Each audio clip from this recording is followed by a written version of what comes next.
Hello, happy Sunday evening. Um, yeah, where are we? Okay.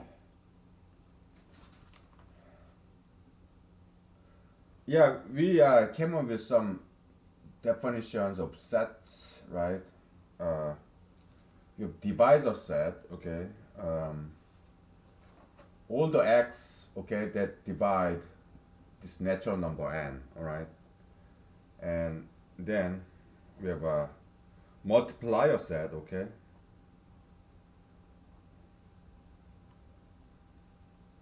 Mn defined as you switch the ordering, okay? So that becomes all the numbers uh, that n divides x, okay? So that's n divides x, all right? So x is multiple of n, okay? So multiplier set, all right?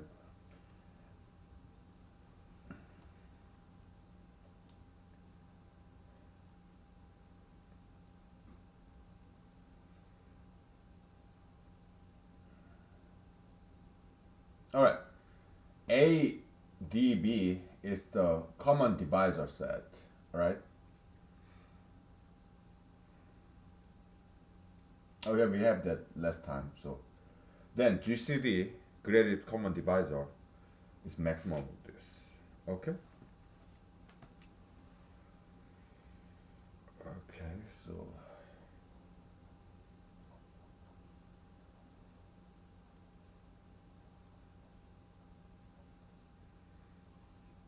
and so then least common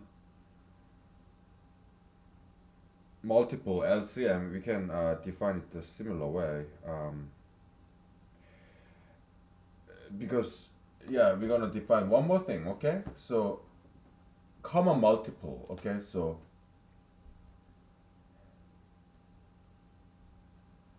A wrong angle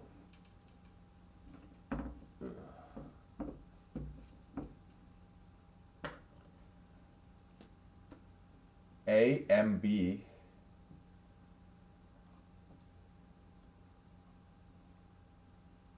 common multiples. Okay. So X where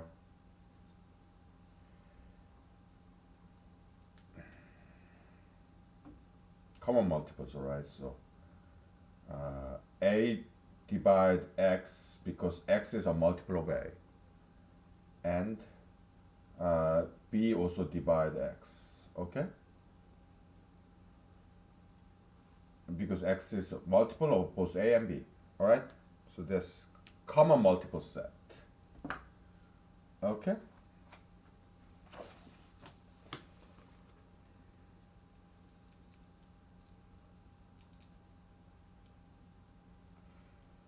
Common multiple set.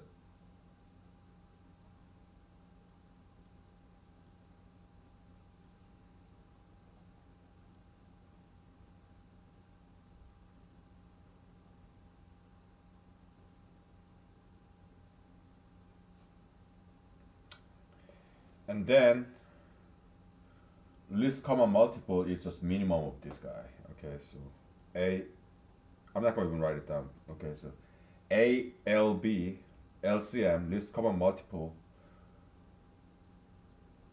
Well, I write it down. Okay. So it's a minimum of A and B. All right.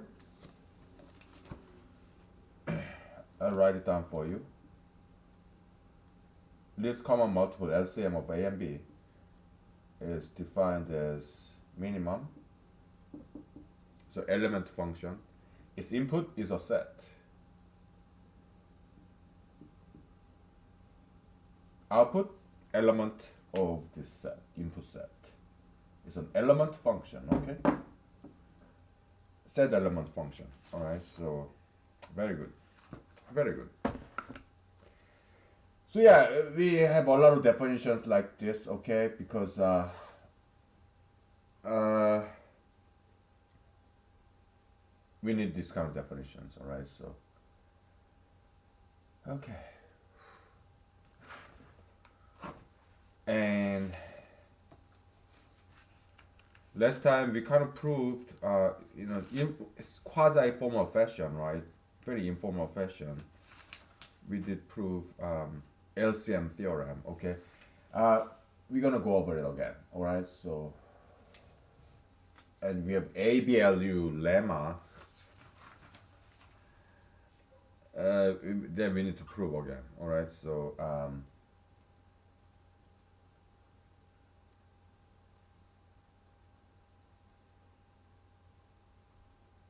okay. By the way, yeah, you know, we'll pick this up later. We need to prove ABLU lemma and also the LCM theorem. Okay, that's what we need to do today, later on. Okay, because we ran into this problem that we don't have good notational convention for this number theory. Okay, because other people they haven't done it. If they have done it, well, I don't know about it. All right. It's okay that we sometimes reinvent the wheel because I know it sounds horrible, reinvention of the same wheel, but sometimes that's more efficient way to do it. Why? Because if we don't reinvent this wheel, if somebody already have done this, I mean, what what are some other alternative? We go to library or Google search. Googling a mathematical formula is not that easy, okay? Because it's not like English word, okay? So and sometimes it works, okay, but sometimes it doesn't. All right, give me one second.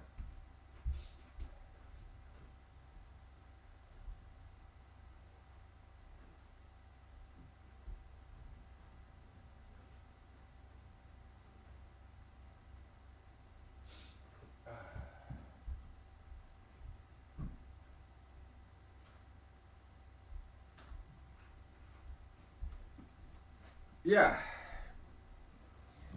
I mean, going to library, mathematics library, googling mathematical formula. Yeah, I do that sometimes, okay, but because I learn a lot, but uh, it's just easier to prove on our own than looking for it that somebody has done a long time ago. Okay, so sometimes reinvention of wheel, at least in mathematical setting, yeah, is useful.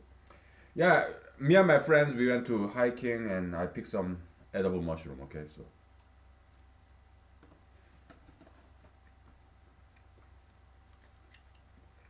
I know these mushrooms, but you have to be careful. Some mushrooms are poisonous, alright, but I know this kind. Okay, so I know it's edible.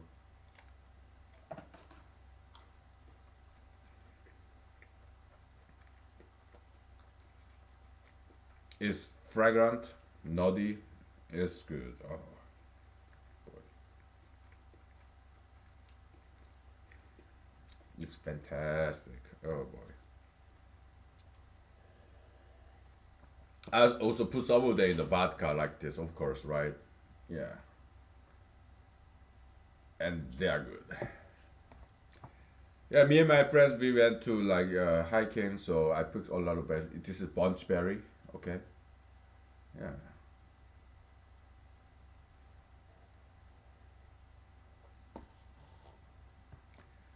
Yeah, yeah. High bush cranberry, of course. Yeah, they're fantastic.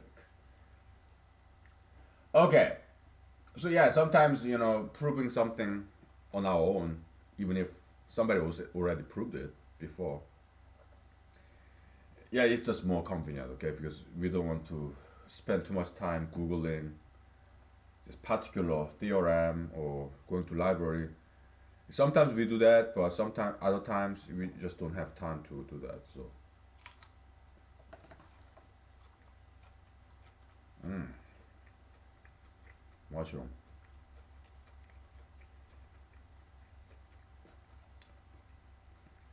very yummy.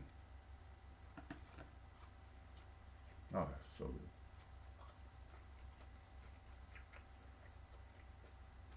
So, by the way, charity on disability. Yeah, I told you, like, let's say if I'm the Mr. Kim Jong Un of America, if I'm absolute dictator of America, okay, when I'm the president, all right, I will authorize baby killings. Okay, let's say you and your spouse have a baby, you are married or not, whatever, and your child is disabled with some birth defect or whatever. You have 1 month, 1 month to kill this baby, euthanize. Okay, yeah, by going to hospital. Okay, yeah, you can euthanize this baby 1 month, up to 1 month. Okay, and you don't get any punishment, right? Or even if this baby is not disabled, you still have 1 month to have this baby euthanized. Okay? Why? Because babies, they're just animals. Okay, they're not human beings. The eating machine, sleeping machine, babies, they're just animals, right? Yeah. Okay. 1 month. I'm not saying you have to kill them. I'm saying when I'm the Mr. Kim Jong Un, absolute dictator of the United States, yeah, I'll make that happen. Okay, you have 1 month to kill this baby if you want to, and you are not going to get any punishment. Okay, as long as you are the mother of this baby. All right, so I go beyond pro-abortion. All right, so but many people still probably will choose to live with this disabled baby, like Helen Keller. Yeah, the baby can become Helen Keller. You know, baby may be deaf, mute, disabled, but some people still will probably choose to have this baby and support this baby, this disabled with birth defect. Some people will still choose that. It's beautiful, okay? It's charity. It's a very beautiful act. Okay, I get it. But it'll be your choice. Okay, you're gonna live with this baby forever, this disabled baby, because to me, it's just economic waste. Okay, but you won't have to kill this baby, okay, disabled. But when I'm the Mr. Kim Jong Un of United States, absolute dictator of America, yeah, I'll let you do it without any punishment. Okay, yeah, but that's what I would do if I, let's say, okay, if I meet this young Korean girl and she and I, let's say I become the president or become very famous, I become millionaire, billionaire for whatever reason, right? Then I have a lot of money. By then I'll be like 70 years old. So I changed my mind and, oh, okay, I want to have babies. Because I only have 10 more years left. So yeah, I will have sex with a young Korean girl and I want to have babies.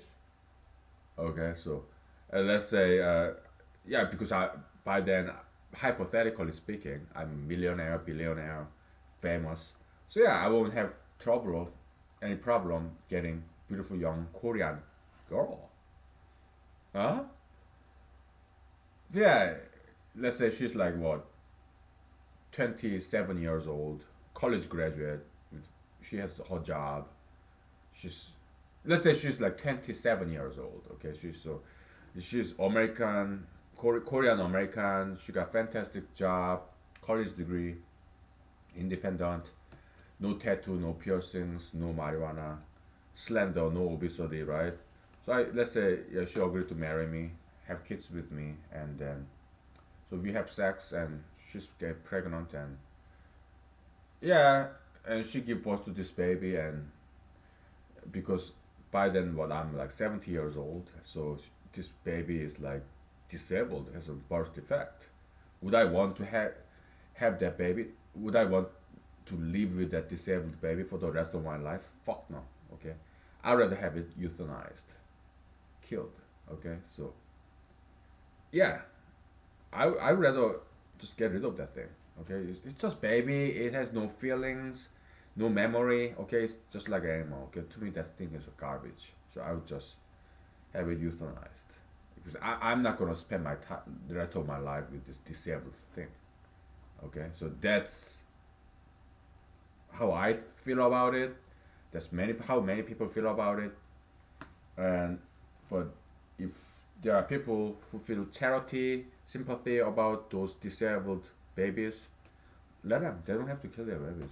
Okay, even when I'm the president, but we'll give them choice. Okay, so yeah, because everybody has different values. Yummy. Mushroom, so yeah, yeah, I know things about mushroom. Okay, so yeah, I mean, do I know what the name of this mushroom is? No. I looked at it. Don't do this, all right? Because it can be deadly. Because some mushroom that look like this are actually poisonous. I got lucky. Okay, so I looked at it. It kind of looked like edible. It looks and feels like an edible mushroom because I know things about mushroom. All right, because I studied books. Okay, and so yeah, I mean over decades. Yeah, I studied many books about mushroom. Was poisonous? Was edible? So yeah, I have some gut feeling about mushroom when I see one. By its texture, firmness, the way they look.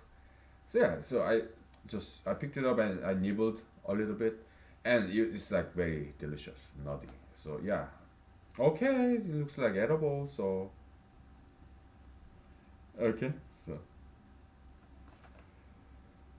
yeah, because I don't want to lie to you, okay, but don't do this, okay, unless you studied mushrooms. I have, okay, yeah, because I don't want you to just pick some, eat some random mushroom and die. No, don't die, okay. Ah, that's so good. Well, let's take five, okay, and then we prove ABLU lemma.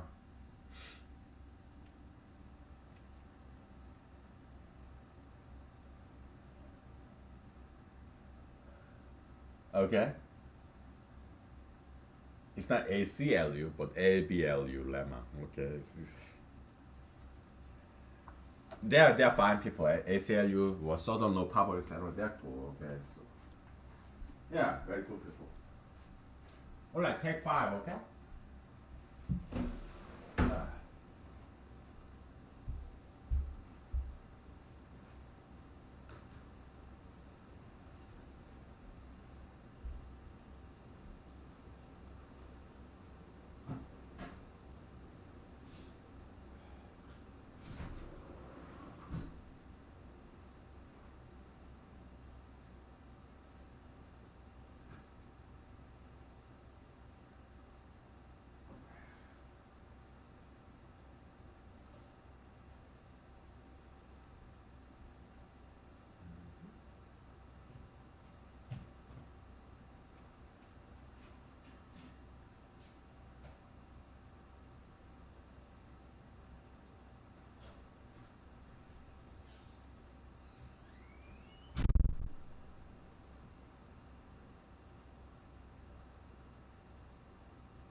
So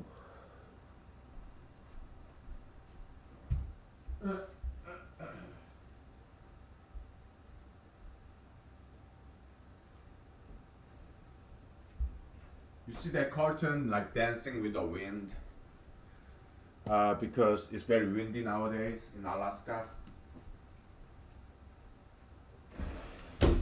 Yeah.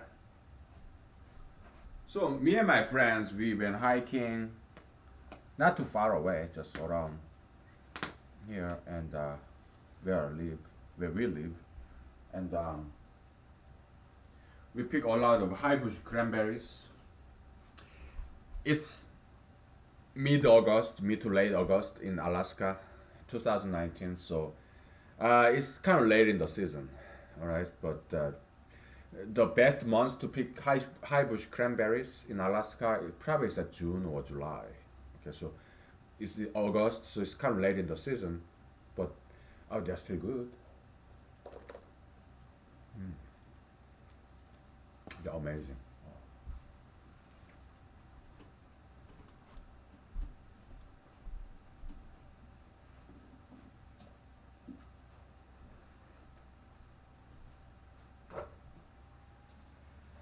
What I do,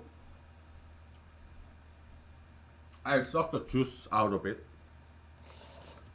It pops in my mouth, you know. Oh, they're wonderful. But the seed is very hard, so I don't want to chew the seeds. Sometimes I do, but oh, that's so good. Very sour, tart, yummy.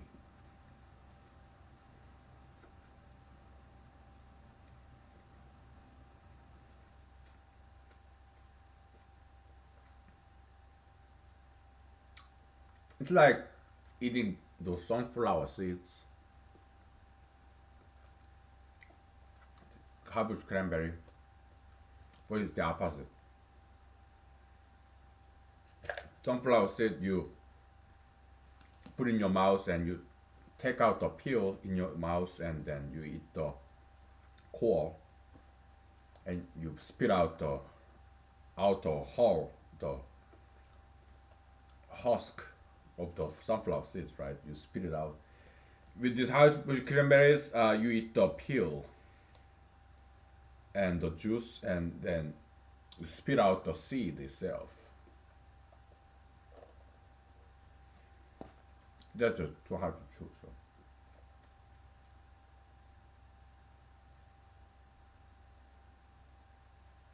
or if you are really good at it,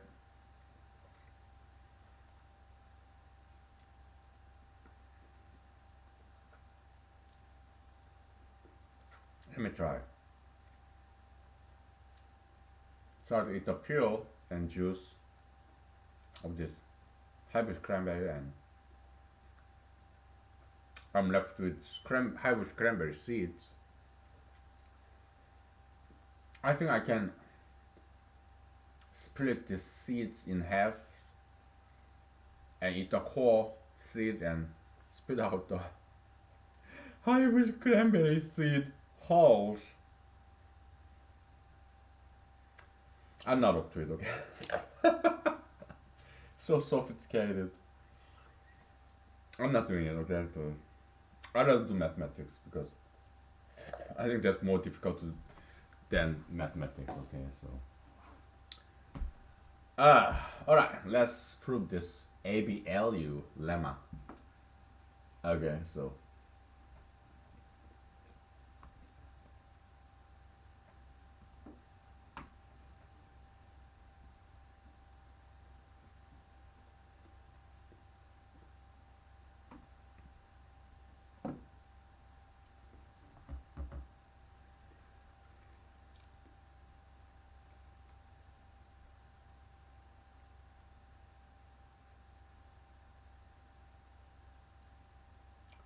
okay, A and B are relatively co-prime to each other, okay? So that means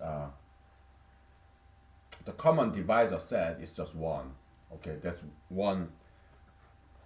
We are proving this by case. Okay, first case, second case, we exhaustively enumerate different cases. Okay.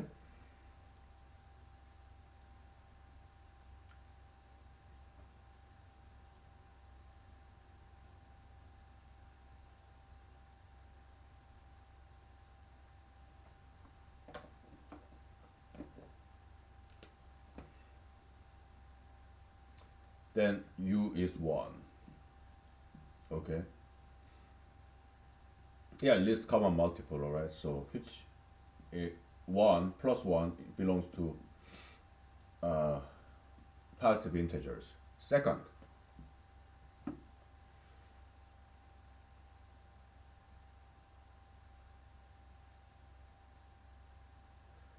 let's say A and B are not co-prime to each other, so they have some common divisor other than 1. Okay? And then ALB is more than 1, right? And because ALB is a least common multiple, so there exists U such that, well, ALB, okay, ALB is equal to what? A times, let's say, L is also B times M, because ALB is a least common multiple of A and B, right? Okay.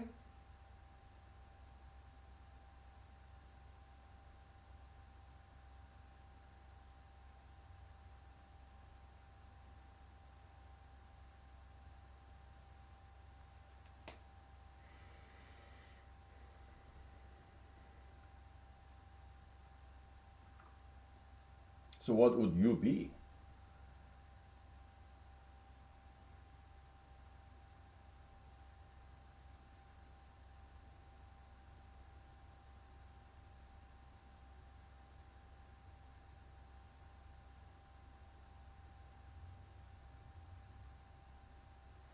Well,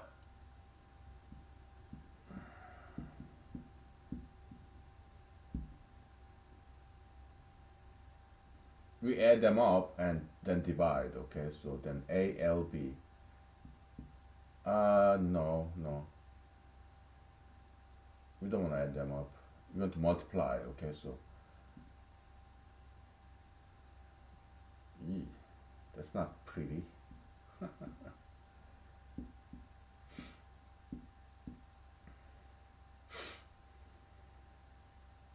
You multiply all this together, okay? And then square root each side. That's not pretty.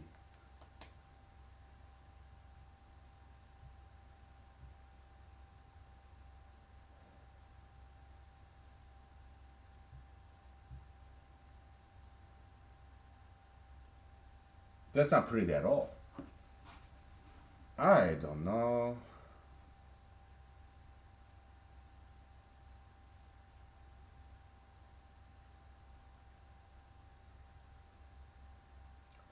Least common multiple. Maybe this theorem is wrong. Okay, this lemma is wrong. I don't know. Least common multiple. Let's think about this. Okay, least common multiple. Let's say 2 and 3, right? Least common multiple is 6, right? And you have 2 and 4. Least common multiple is 4, right?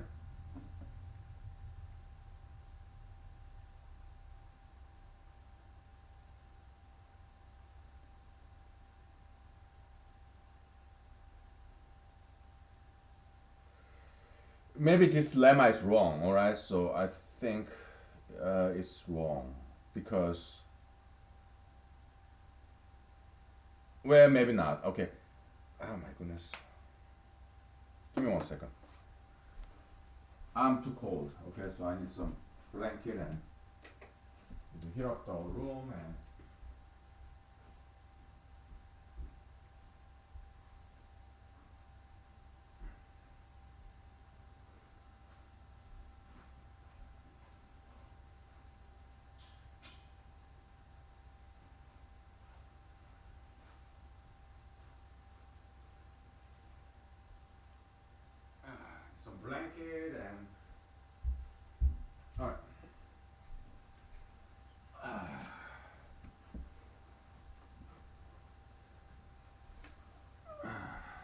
We are getting there, okay? I mean, it's been a while since we did mathematics.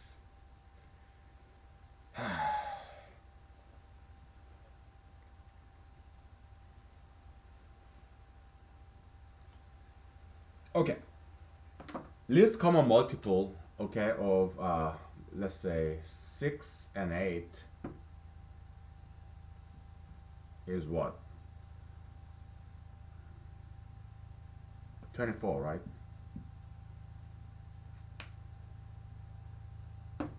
I think this lemma is incorrect.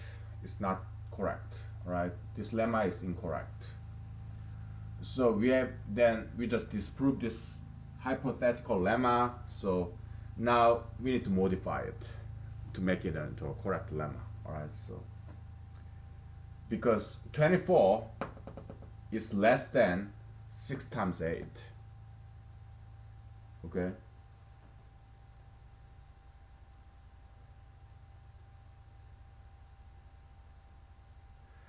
So this lemma is true sometimes, but not always. And we can find some necessary and sufficient condition where when this lemma is correct. But do I feel like it? Not really. Okay. It is correct when they are relatively coprime. Yeah, that's for sure. But and also when one number is multiple of another number, the other number, yeah, then this one's true too. Like here, right?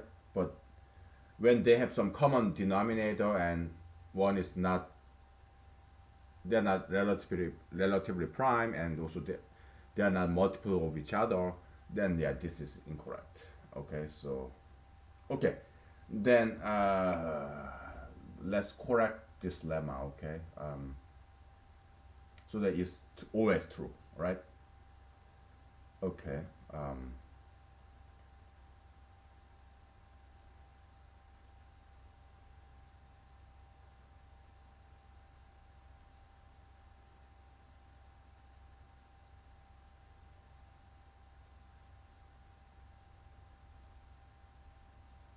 Or maybe it is correct, huh? I think it's correct because 6 times 8 is 48. 6 times 8 is 48, right? It's 24 times 2. So yeah, it is correct, huh? Okay, okay. It's just that this is wrong way to go about it, I think. All right, so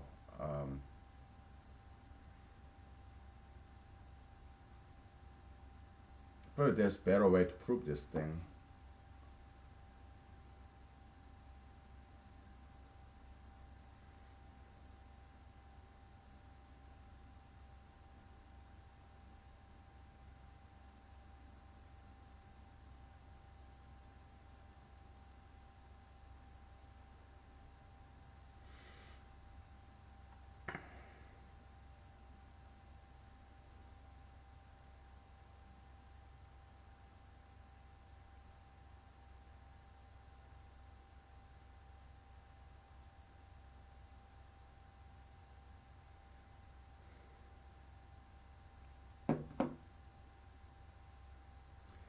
Yeah, most likely we need to use the proof by contradiction, okay?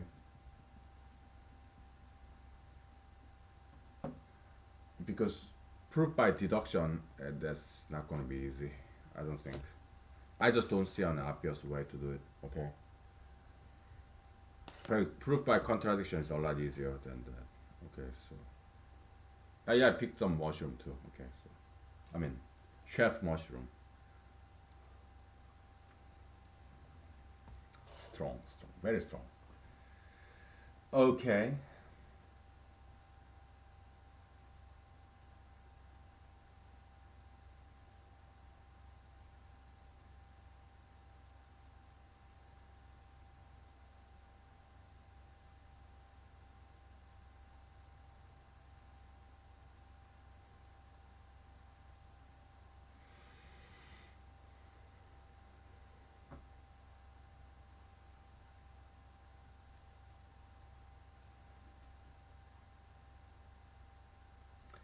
Actually, it's not that. It's like greatest common divisor. Okay, so AGB is more than one. Okay, so greatest common divisor between A and B, that's more than one. Here, your divisor set is just one. Common divisor set, okay, which means greatest common divisor between A and B is one. Okay, but that's when A and B are relatively prime to each other. Okay, all right, and if it has some other component, all right, so okay, yeah, it's kind of we are bridging between LCM and GCD. Okay, great common divisor and least common multiple. All right, so sorry. Yeah. Okay.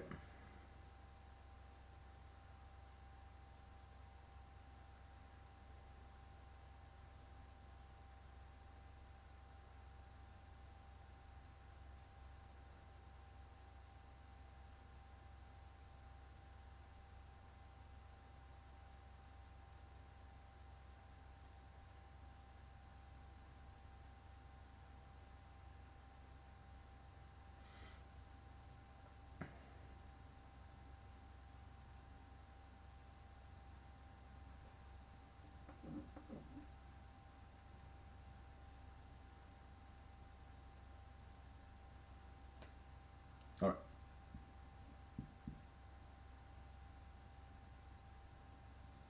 Let's say this guy AGB is equal to G, small g. Okay, so A is equal to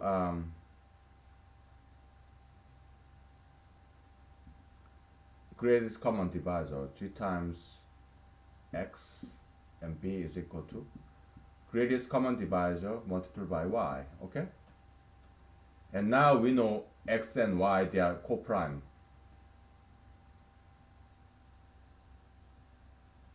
You get it? We know X D divisor set Y is equal to just 1 because G is the greatest common divisor. So what's left? Yeah, they don't have any common factor. Okay. For example, okay, 6 is equal to 8 is equal to is 2 times 3, right? 8 is equal to 2 times 4. The greatest common divisor is 2, right? What you have left, like x here and y there, they're co-prime to each other. They don't have any common denominator, common factor. Okay, so okay, all right. So then we can make use of this guy. Okay, so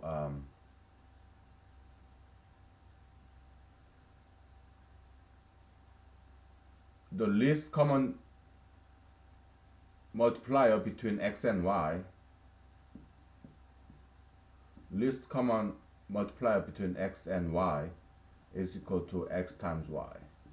Okay.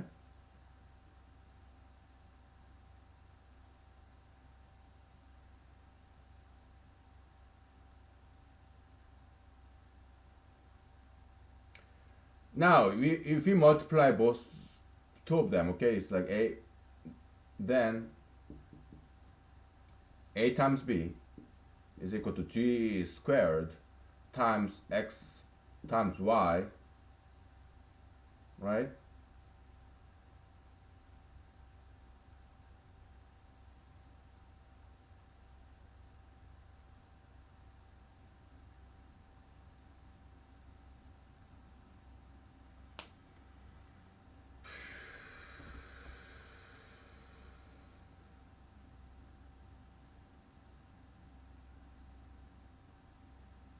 Wait a minute.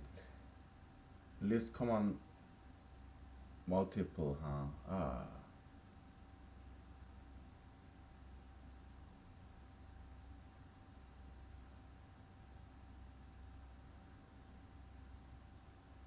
I mean, is this obvious? Do you need to? I don't think. Okay. least common multiple of A and B, right?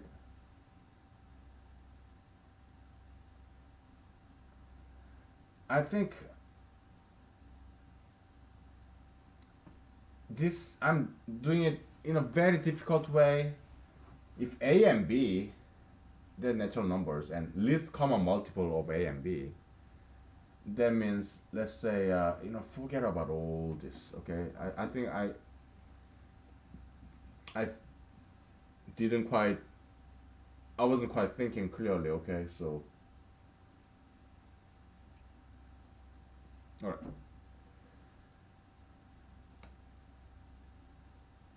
Least common multiple of A and B. So let's let's say let A LB is equal to small l. All right.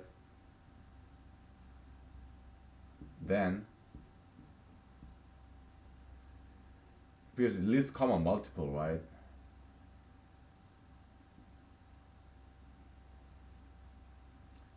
L is equal to AX and L is also equal to BY, where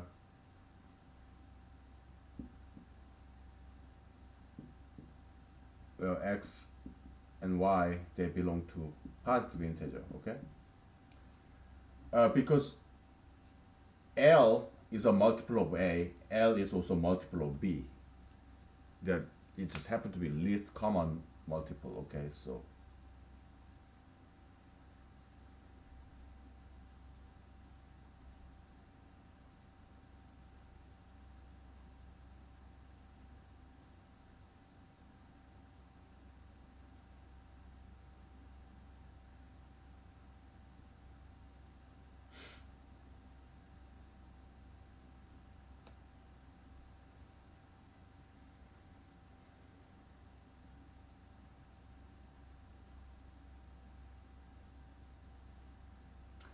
if we multiply together, uh, we don't want to go there, but it's just for fun. Okay, L squared is equal to ABXY.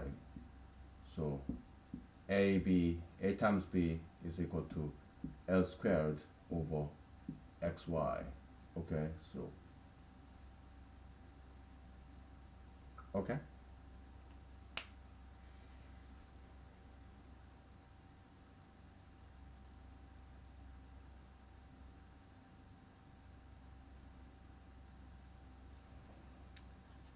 Ah, boy.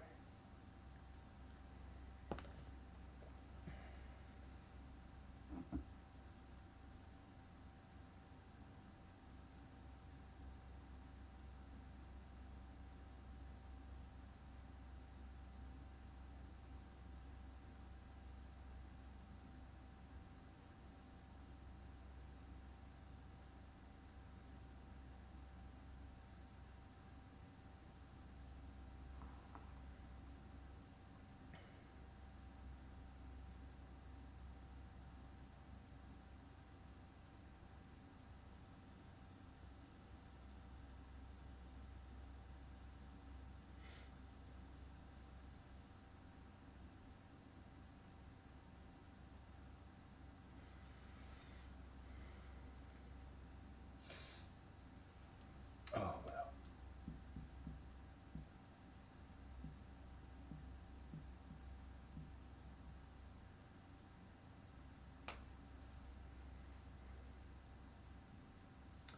We just need to prove that this L over X times Y is a positive integer. Okay, that's the only thing that's left.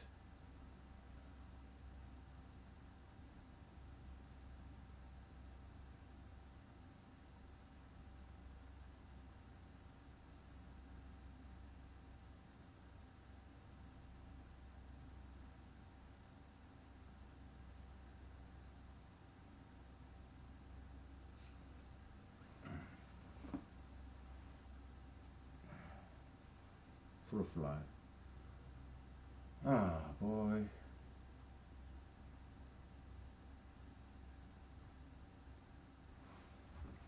It's not easy.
Let's make some examples, shall we?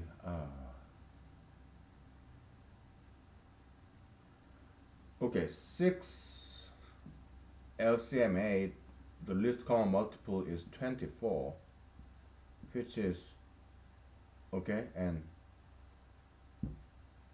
6 times 8, 6 times 8 is what, 48, right? Is 24 multiplied by 2. Okay, so u is 2. Okay?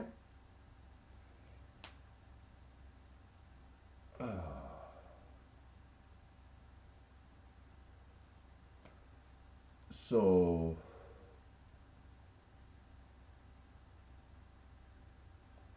24 is equal to x, a, what, 6 times 4, and 24 is equal to a times 3, right?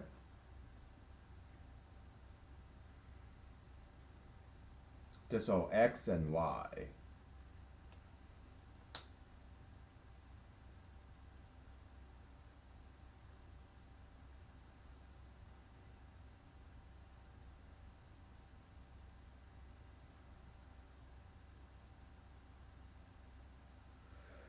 And x times y, which is 12, right?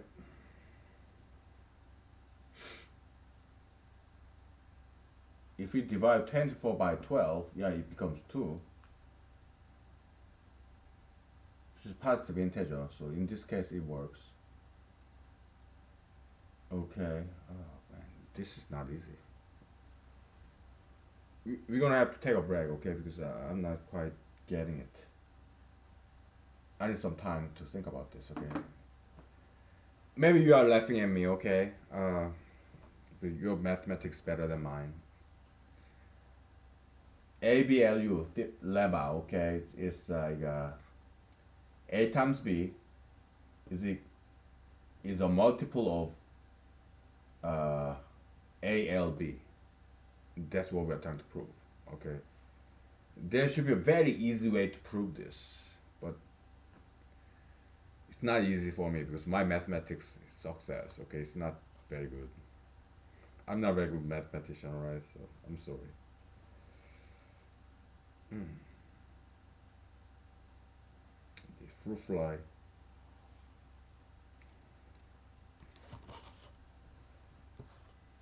Okay.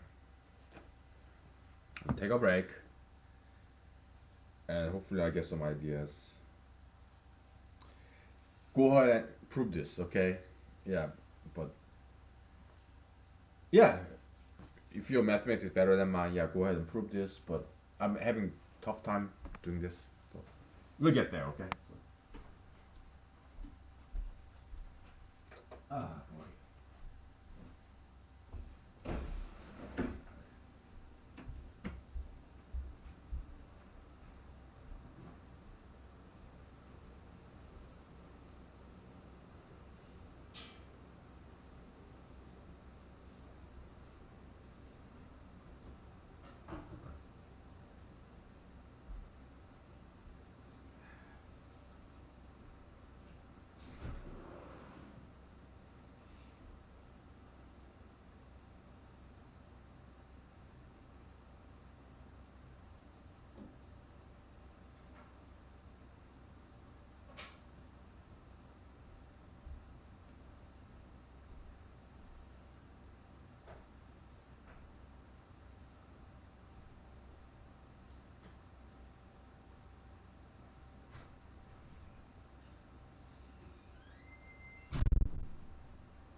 I'm gonna have some beer, alright? So yeah, it's Sunday evening, so over the weekend, yeah, I drank a lot of vodka in my house, so yeah, let's have some beer and think this through.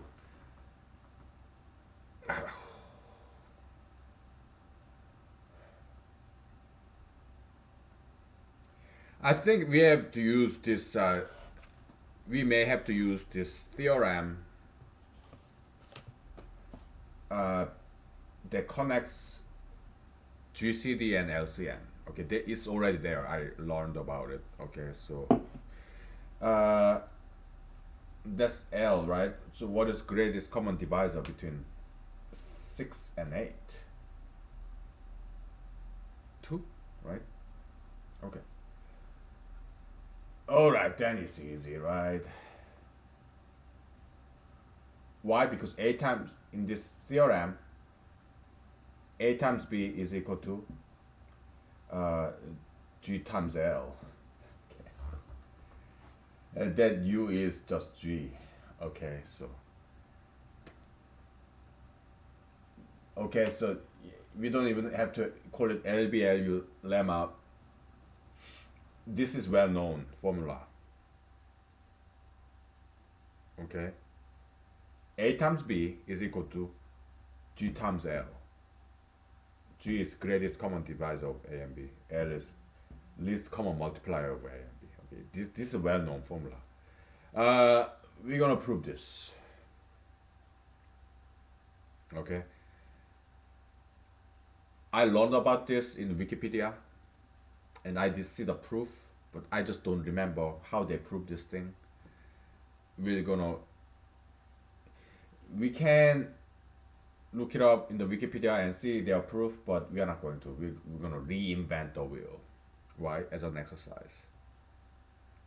Okay, because this shouldn't be very difficult to prove. Okay, so yeah, we'll prove it. Okay. ABLU lemma, yeah, forget about it. We call it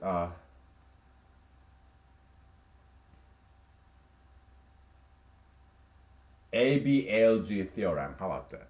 How about, or we can call it GL theorem or LG theorem, whatever. We call it ABLG theorem. ABLG. It kind of a rhyme, right? ABLG. It's not LGBT theorem. Fuck no. Okay, ABLG theorem, right? We're not gonna call it lemma because this is big and it's already known. We're just renaming it. I'm not sure anybody ever named this theorem, but it's well known. Okay, we'll do it.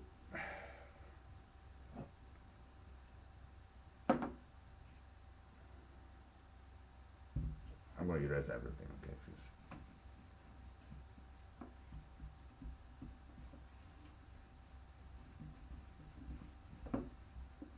Okay.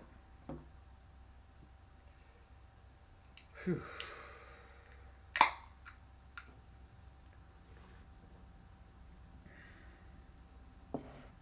Okay.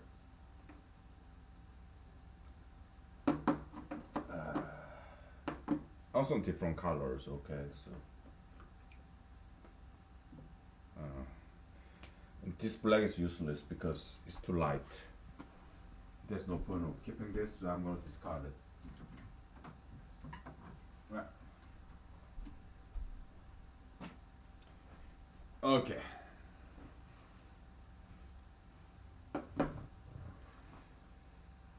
Okay.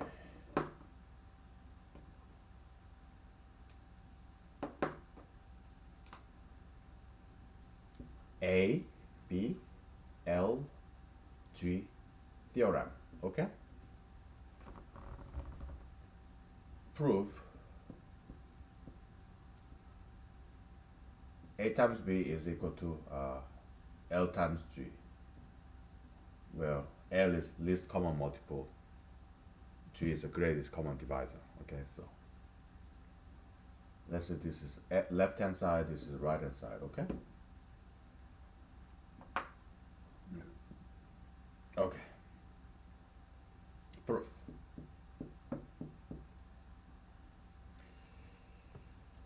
Yay. I need some vodka, okay? This is a bunch berry, alright? Bunch berry. Doesn't really have any taste. It just tastes like vodka, okay? But high bush cranberry, yeah, it does have this cranberry taste. And rose hips,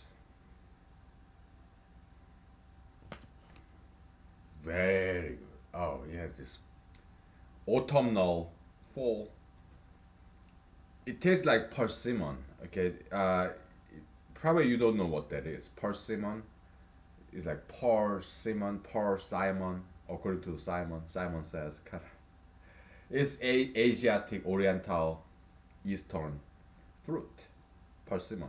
It tastes just like rose hips, ripe rose hips. Okay, they're good. Yeah, they're fantastic. Persimmon. Oh, yummy.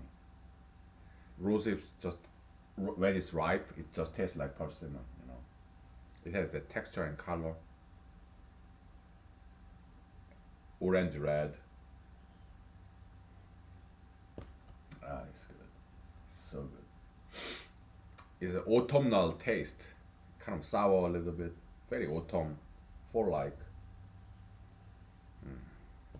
harvest time kind of. Okay,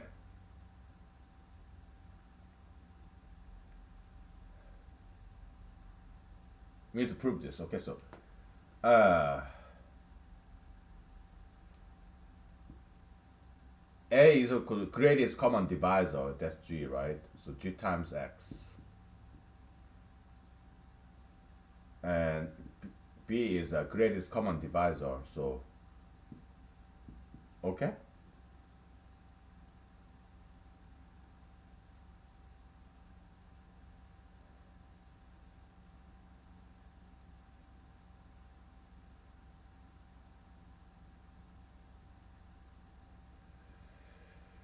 Oh boy. And we know L is a least common multiple, right?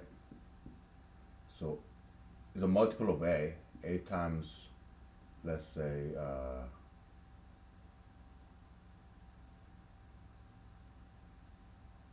M, okay? And L is equal to also B times N, because L is a least common multiple of A and B. So it's a multiple of A and also multiple of B, all right?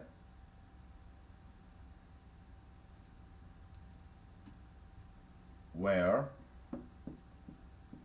because G is the greatest common divisor, uh, X and Y, they are coprime, okay? So is there, I have to look up, okay? Is there the notation, relational notation that says it's kind of Boolean function, right? X and Y are relatively coprime. Is there established notation for that? Let's take 5 minutes break, okay? So I gotta do some Wikipedia searching, okay? Because I wanna know if coprime, relatively prime, if there's notation for that, okay? So that's what I'm gonna look up. I'm not gonna look up this proof, okay? Because I promise you. Okay. So take 5, okay?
Okay, I found it. All right. It was none other than Professor Knuth.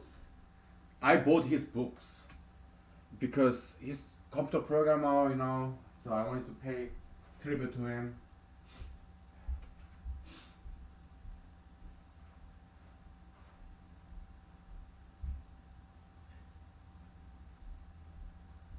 Uh, Professor Knuth, he's giant.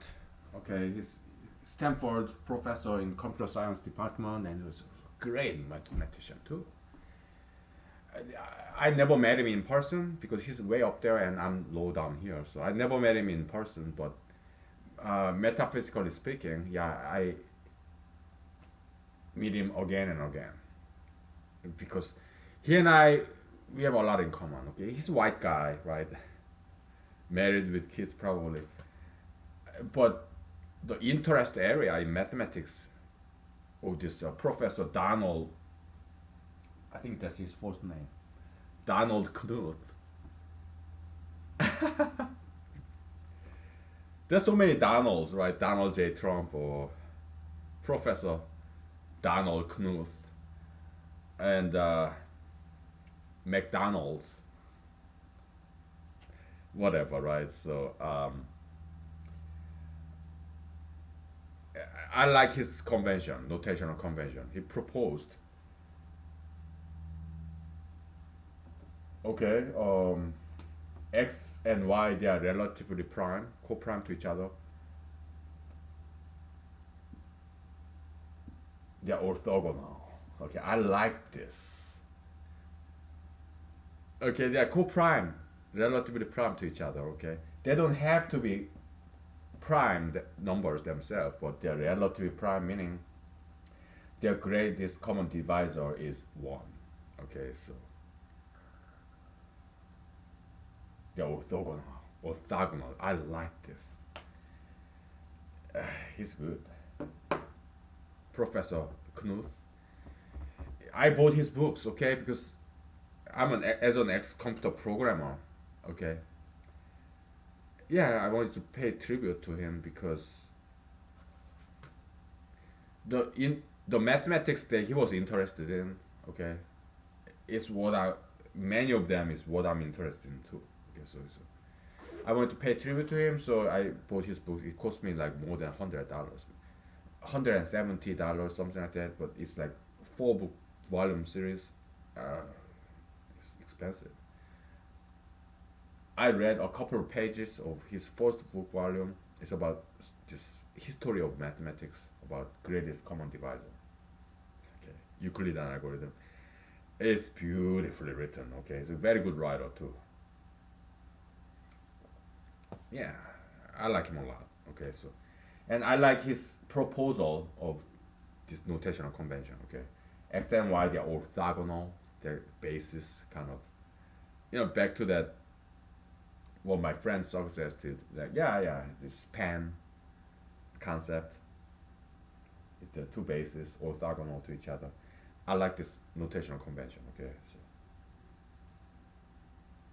proposed by Professor Knuth and some others. Okay, I like this. Okay, yeah, they're relatively prime. Okay, the greatest common divisor is one, like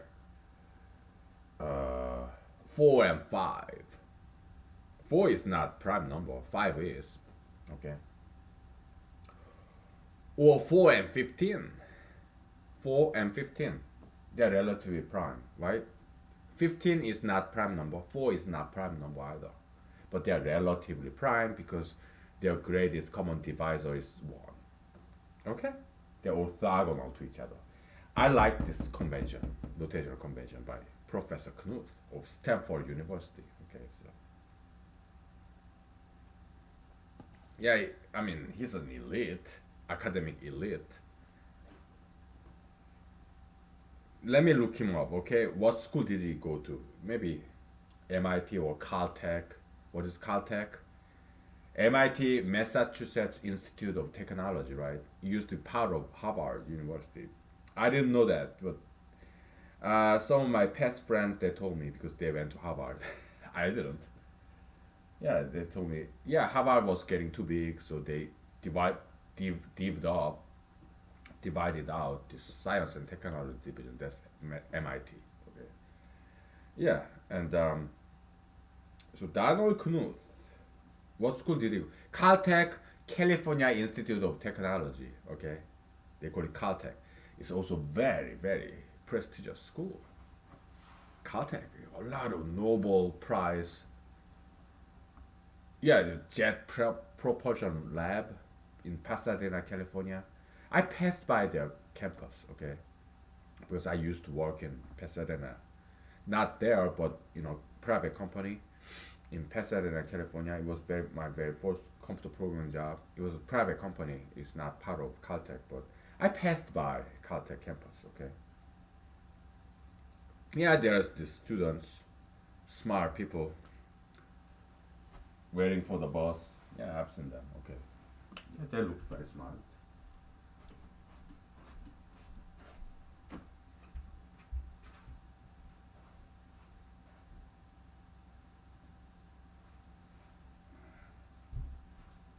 So yeah, Professor Knuth, I think he's still alive. Okay. I hope one day I meet him in person before he passes away.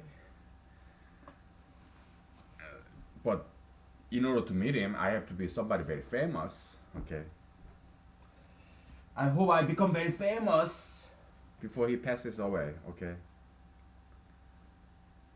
Yeah, I want to shake his hands and maybe if he drinks, buy him a beer, whatever. Yeah, I really like him. Okay. Okay, Professor Cruz, Donald Cruz.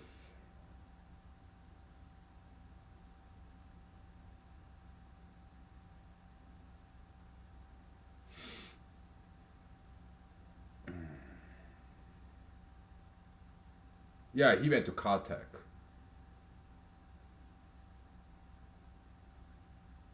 That's what I thought.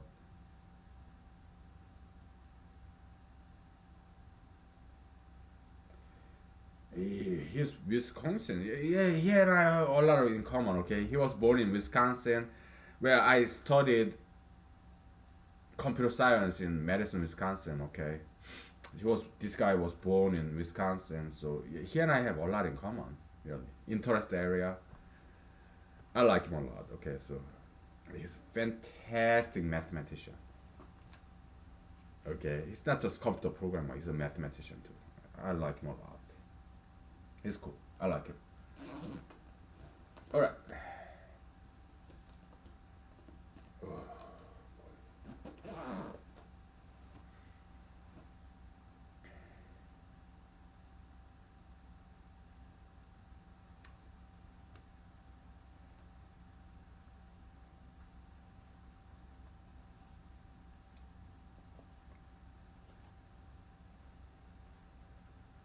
So you have number A, number B, and they have created common divisor, right? So X and Y, they are relatively prime to each other, okay?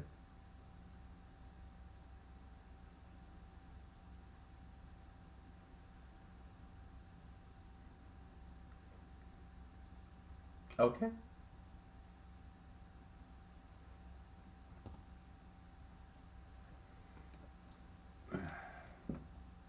Let's be diligent. Okay, where?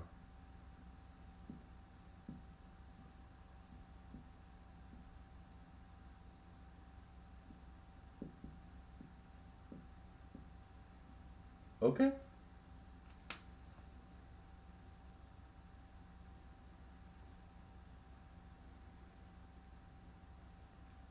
We better say, let, let's be grammatically correct, okay? So, not politically correct, but grammatically correct. Okay, so then X and Y, they are prime to each other, okay? So X and Y, they are coprimes, right? Relative prime, like orthogonal, like two bases. Okay, so I really like this concept. It's because it can go along with this span, like linear algebra concept, like 2 and 3. You know, they're kind of like two bases. You know, I like this notational convention by Professor Knut. I like him a lot. Okay, so yeah, okay, very cool guy. Right now, least common multiple. Okay,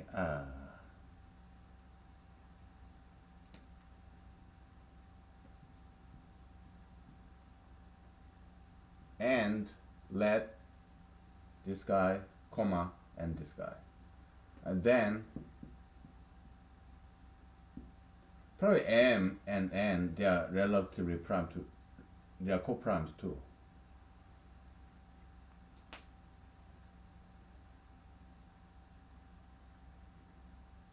Or are they? I don't know.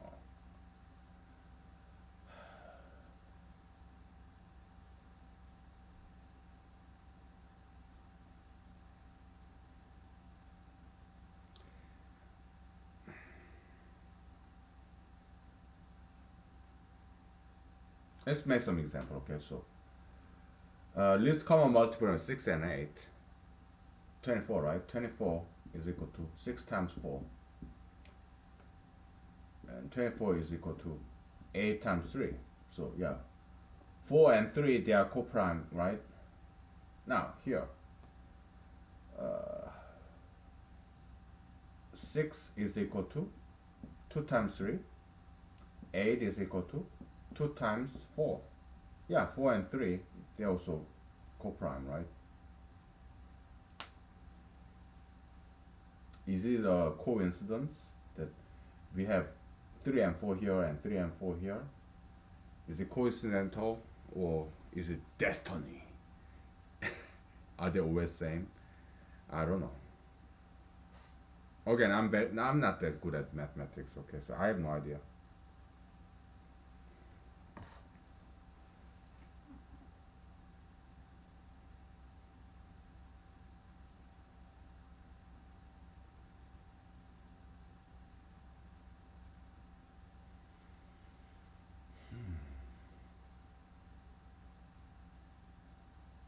So yeah, I was in undergrad in Wisconsin, and they call themselves Wisconsinites. People in Georgia, Georgians. People in Texas, Texans. People in California, Californians. But Wisconsin people in Wisconsin, they don't call themselves Wisconsinians. They call themselves Wisconsinites, which is very cool. I love Wisconsin. It's very such a special state.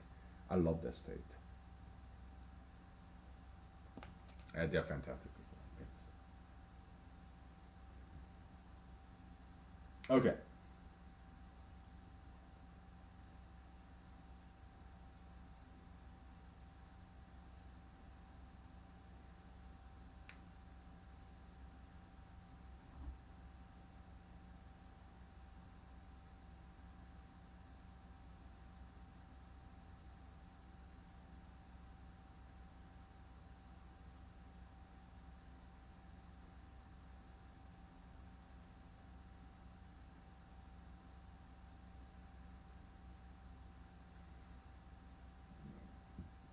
Man.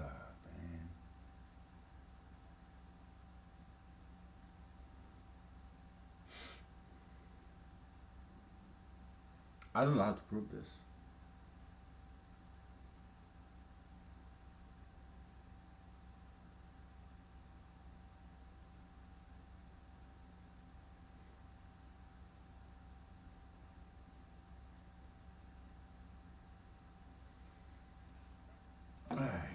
I don't know. I really don't know how to prove this. Okay. It's very well known theorem. I just don't know if anybody named this theorem, but we just give it a name. ABLG theorem. Okay. So left hand side is, let's just try this. Okay. G squared xy. That's left hand side. Right hand side is equal to what? AM G, which is same as Bn times G. Okay.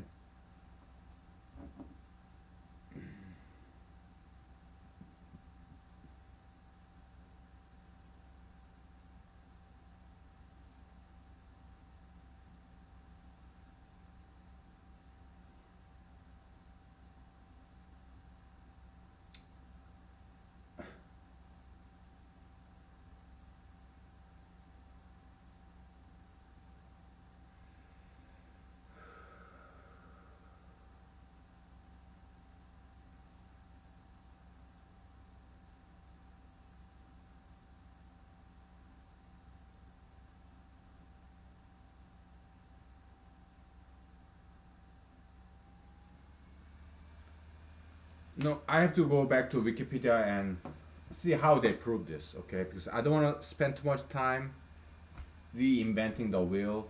Okay, yeah, my math sucks ass. Okay, so I don't want to spend too much time proving this. Okay, because it's already there, Wikipedia. I've seen it, how they proved it. Okay, so I know where it is.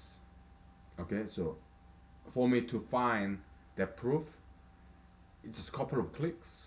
Okay.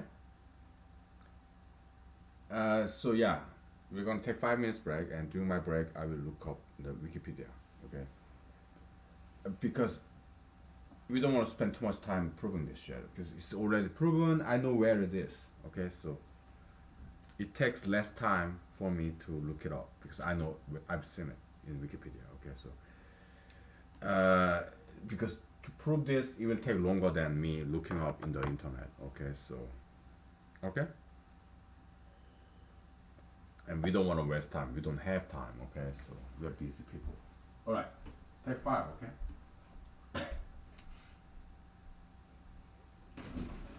Yeah, I'm gonna cheat. Okay.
we're back. I failed to find it in the web. Okay, I did try. I found a Wikipedia article where I learned the relationship between L and G. Okay, but I realized that they didn't quite show the proof. They just gave us some example, and yeah, I'm positive there's some formal proof AB is equal to LG, but not in Wikipedia. I learned about this in Wikipedia. I went to that Wikipedia article, but it didn't quite give the proof. Okay? So I never seen the proof. So we have to prove ourselves. Why? Because to look for it, it will take too long. Okay? So, and I'm getting very hungry too. Oh my goodness, I'm hungry.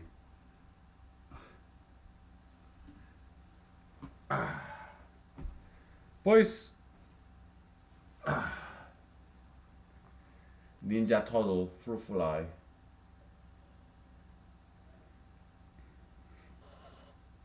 My martial art sucks too. Okay, my mathematics, just like my martial art, it sucks. Okay, I'm not good at martial art, mathematics. Okay, I cannot even catch this freaking fruit fly. Come on, I cannot even prove this. Okay, but we will. We'll get there. All right. So,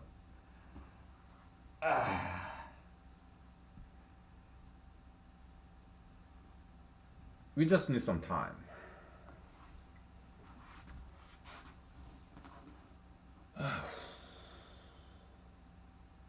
It shouldn't be that difficult, right?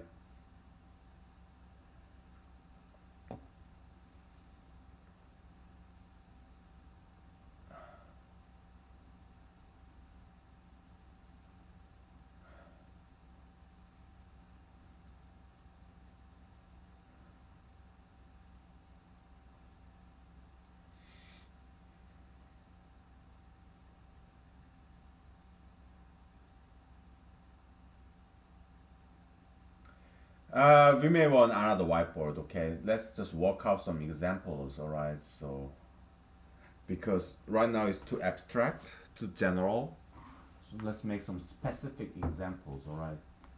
Because it's not easy. Okay, so use some whiteboard to erase. Yeah, this guy. This guy right here.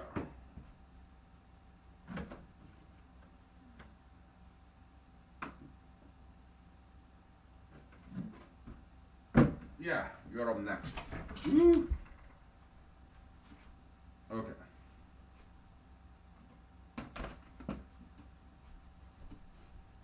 What was that? Ooh, about? Yeah, I have a lot of martial art weapon. Okay, so just leather belt, whip, some homemade nunchucks or Amazon.com nunchucks, or yeah, this rod, which is just back of this broom from Walmart, handle, broom handle. Okay, so that's my martial art collection. Okay, all right.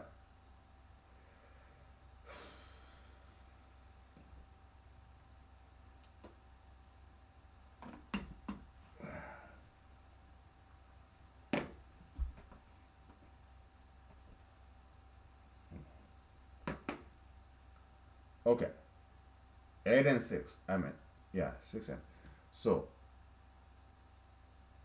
6L8 is equal to least common multiple is 24, which is what?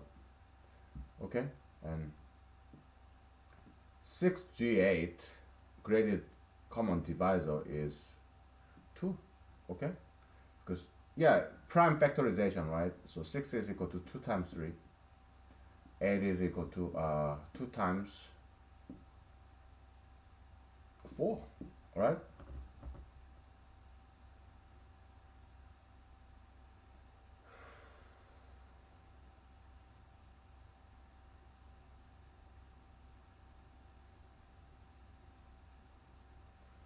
So if you multiply both of them, okay, so is equal to 2 times 3 times 2 times 4. Okay, so great common divisor, we have that. This is G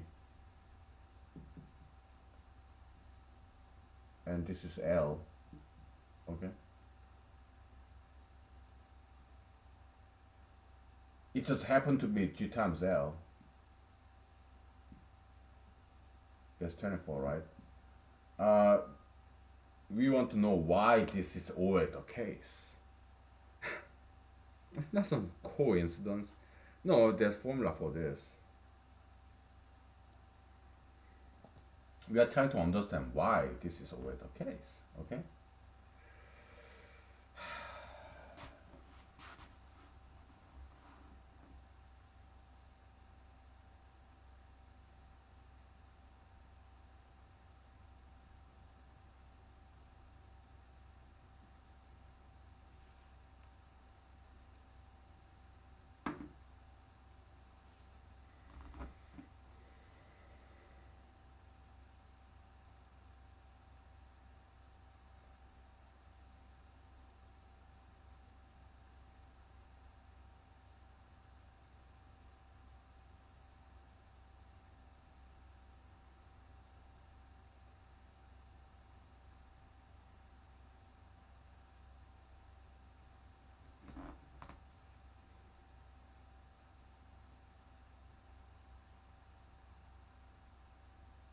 I'm kind of getting it.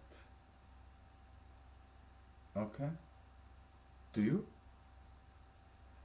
It's concept of this intersection in set theory, right? Yeah, because I saw this Venn diagrammatic, set theoretical analysis of least common multiplier and greatest common divisor in Wikipedia. Wikipedia is good, okay? So yeah, many times I talk shit about it, but yeah, they're fantastic.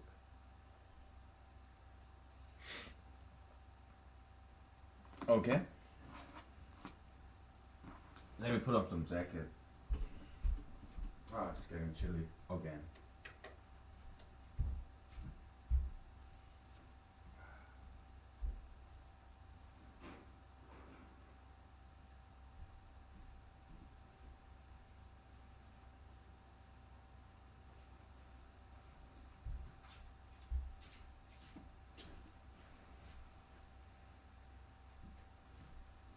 Alright.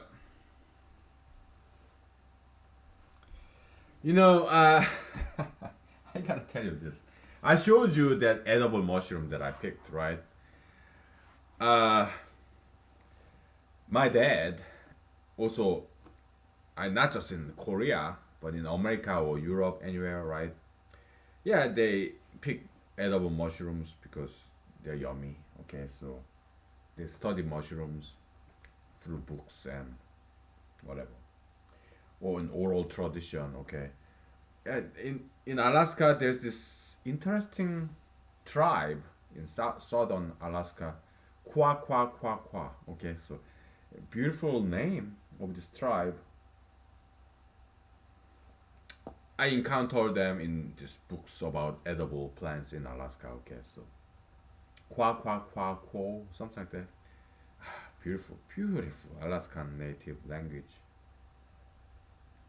It's the name of Alaskan native tribe. Okay, so you have Yupik, Inupiat, you have like Aleutian, you have Tlingit, okay, and yeah, there are many different Alaskan tribes, Alaskan natives. Yeah, they came from Asia during the Ice Age, right? Yeah, fantastic culture, great craft. Oh, I admire. I'm a huge fan of this Alaskan natives. Okay, they're amazing. Okay, they're amazing. Their language, their culture is so beautiful. I'm looking for my vodka. Okay, so yeah.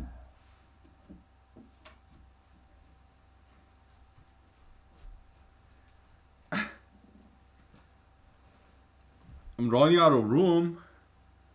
My goodness. So yeah, this toilet paper roll, it can go down over there, and I love this rose hips. It's so good. Hmm.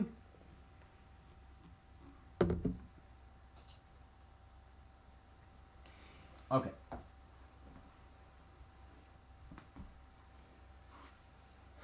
Yeah, I'm kind of seeing the concept here. It's about intersection, okay? So when you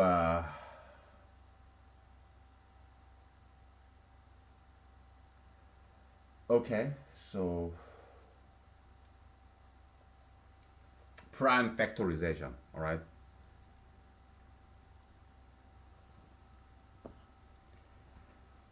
Sure. Prime factorization, okay? So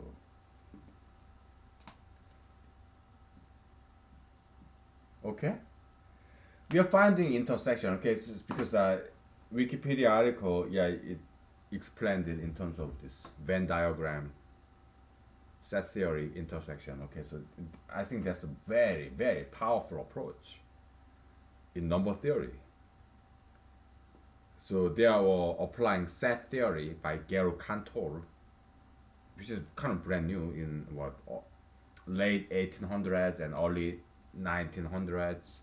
Gero Cantor set theory is something quite new, but it took over every single branch of mathematics, just like that. Okay, so because set theory is it's not like Newtonian or Galilean or set theory by Gero Cantor, German. I think he has some Jewish blood in him. Okay, yeah, there's some theory about that. Okay, so yeah, this German mathematician Gero Cantor, he proposed this set theory, and it took over mathematics, every single branch of mathematics. Set theory in late 1800s, early 1900s, it took over mathematics entirely. Like emperor, like Napoleon or Hitler or Cyrus of Iran, Persia, or Alexander the Great of Greece, or King Ramses, Pharaoh, whatever. Okay, so Gero Cantor, yeah, his set theory it took over mathematics. It rewrote mathematics. It's something extremely powerful. Okay, so that's why there was some initial resistance. Set theory is something new. Gero Cantor, okay? So it was taking over mathematics too quickly. So there are a lot of mathematicians, prominent one like Henri Poincaré or Kronecker of Kronecker Delta or some philosophers like Wittgenstein.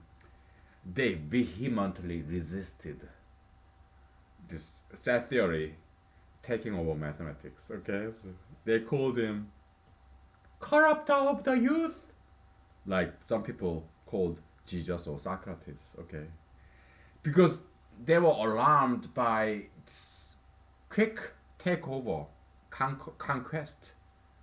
They were worried, hey, which is cool. Constructive criticism, okay. Hey, let's slow down, baby, okay. Let's not just accept this brand new ideology of set theoryism. Let's just take a step back, okay. Let's just take it slow, okay, because it could be a wrong theory. So yeah, because it's like fire, wildfire in this autumnal dry forest. Let's take it slow, okay? So yeah, I appreciate the criticism, but set theory it won today. Okay, so because it's good. Okay, so yeah, I mean if it counts, I'm a huge advocate for set theory. I love set theory. Okay, I think it's great, one of the greatest invention made by man. Okay, behind great men there are great women. Yeah, we get it. Okay, so but set theory is the greatest invention of humankind. Okay, that's my 2 cents. All right, I'm a huge fan of set theory. So, but number theory, it is like 3,000 years old. Number theory, prime number. It was in China, India, Greece. It go way back, but set theory is brand new, relatively speaking. Okay, so Wikipedia article by some mathematicians, possibly by some mathematics professors or PhD candidates or amateur mathematicians. Okay, yeah, they're explaining this number theory in terms of set theory, and that's really cool. Okay, so because we are kind of doing the same thing, you know. So we have some predecessors connecting set theory and number theory. Okay, yeah, there's some other people who have done that. Okay, you know, there's this thing, rose hips. Okay, it doesn't look very good because it looks like it's eaten up by these bugs. Yeah. Oh, they look like maggots. You know. Oh my goodness. Yeah, rose hip. It has some bugs. Okay, it has some maggot looking thing. So I have to flush this out because I don't like these maggots hanging around in my vodka. Okay, so I have to just out. Okay, so give me 1 second. Okay, take 10 minutes break. Okay, so all right.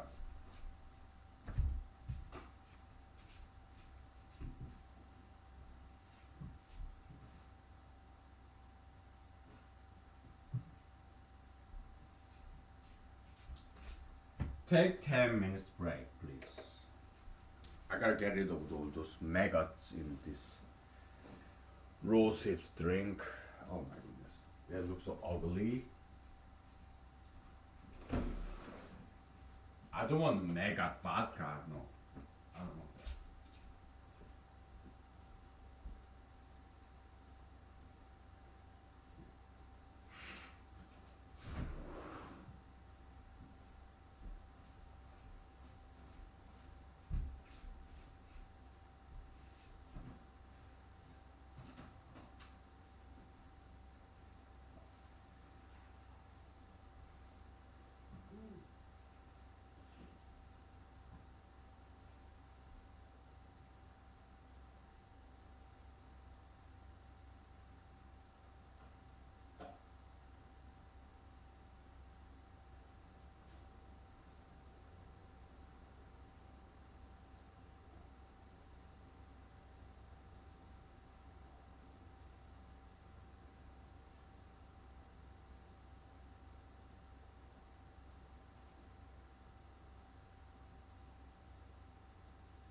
Okay, I got rid of all the maggots from this rose hips drink. Okay, so good afternoon. Okay, take five still. Okay. All right.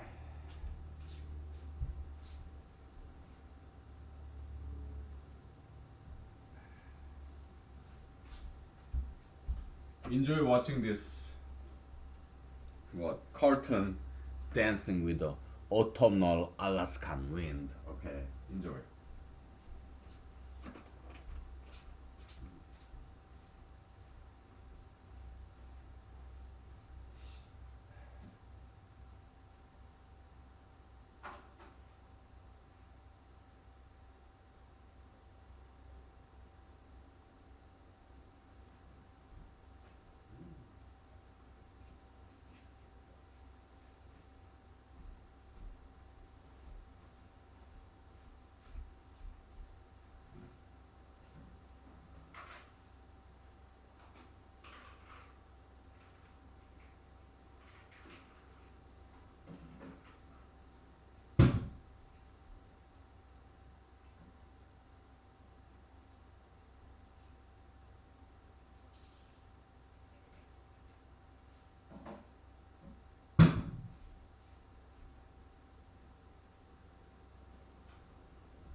Okay.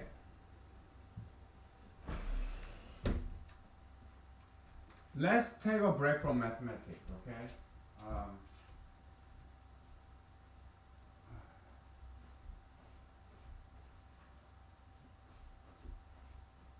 well, let's talk about mushrooms. All right.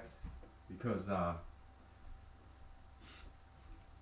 yeah, my dad he told me, you know, kind of introduced me of this mushroom picking. Okay, so and because my dad, yeah, is kind of elite. Okay, he went to the best college, best university like Harvard of South Korea, right? Seoul National University. Okay, he went there. Okay, he's very hardworking, very diligent, smart guy. My dad,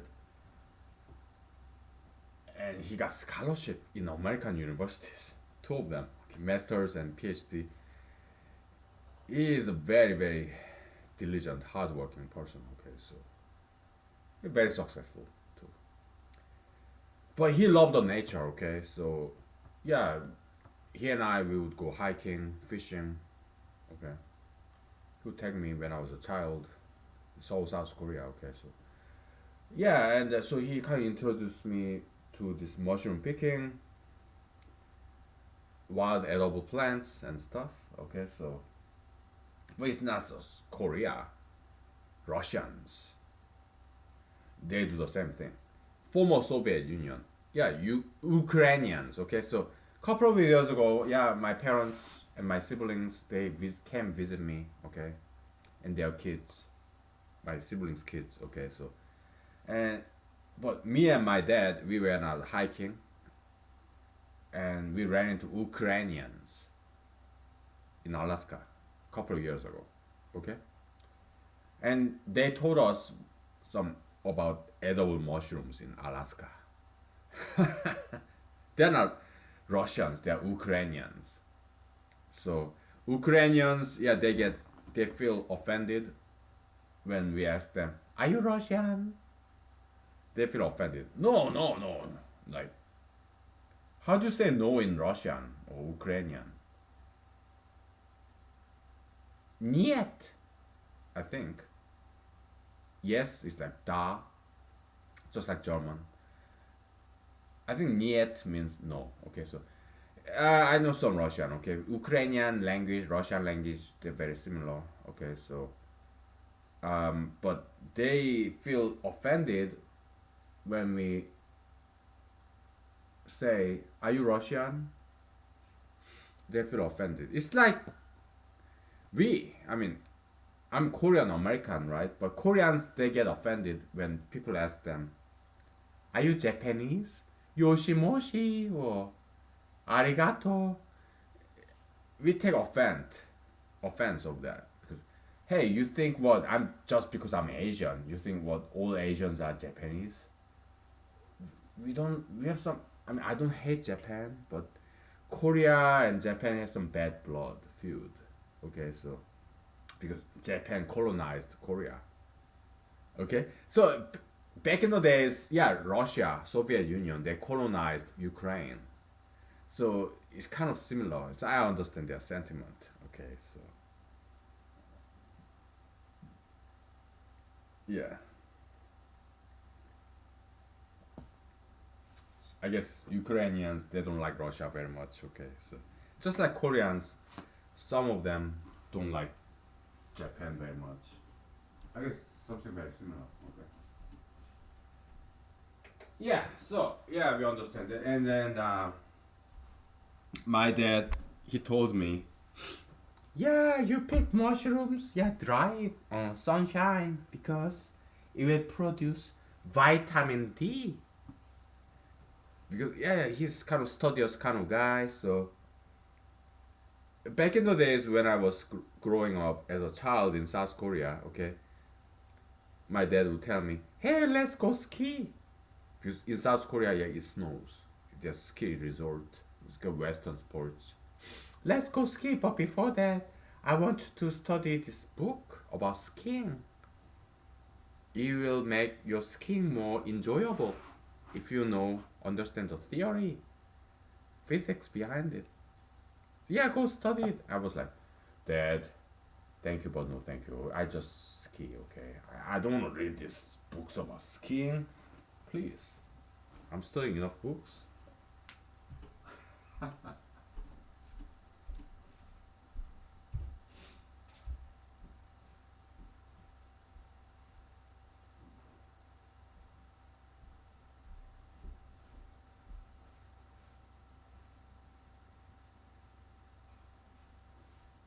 I'm looking for my jacket. Oh, it's right there. Okay. So yeah, obviously read a lot about mushrooms and science behind it, and mushrooms, when they are exposed to sunshine, when you dry it in sunshine, it produces some vitamin D, just like our skin. Yeah, dry your mushroom on sunshine, it will produce vitamin D. And I was like, "Dad, please." I take vitamin D pills. But I do appreciate, you know, the value of mushrooms, edible wild mushroom that I picked, dried on the sunshine, and it produces vitamin D. I appreciate that. I do. Okay, so that's something really cool. Maybe it's a better quality of vitamin D as opposed to this vitamin D I purchased in Walmart shelf. Okay, maybe it's better quality, more natural. Okay, so I appreciate that. All right. And putting all these edible vegetables, edible wild plants in vodka, that's very Russian, also Asiatic, like China, Korea, Japan. Yeah, they do this stuff. I learned from my dad. Okay, it's something. Yeah, we would go out, and in Korea, South Korea, they have this acacia tree. It's it's some long history. Okay, some Japanese people came and planted this acacia tree. Okay, so to replace Korean native plants, something like that. But yeah, acacia tree has edible flower. It's beautiful and it tastes very good. Okay, so yeah, we put them in something like this Korean vodka. It's not vodka. Vodka is Russian, right? We have some strong liquor in Korea too. Okay, so soju is kind of like lightweight, but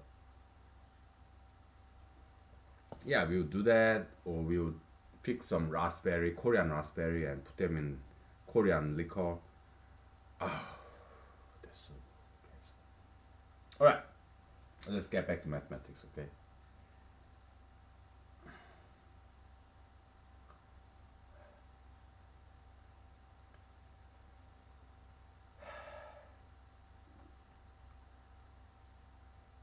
So grade is common divisor. Okay. Uh, that's two. That's more like intersection. Set intersection. Okay. And the least common multiplier is more like union. Set union. Okay.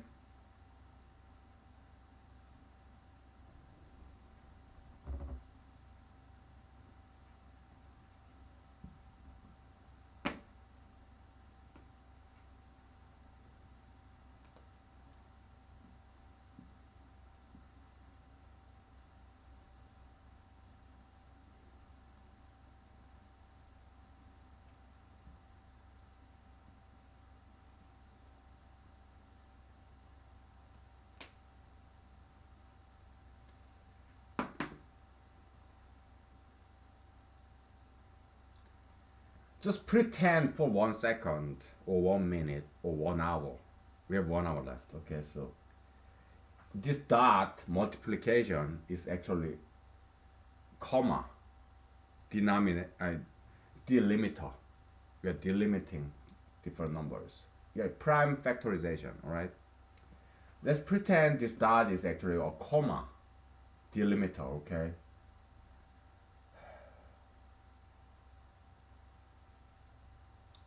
6 times 8 is like 2 times 3 times 2 times 2 times 2, okay?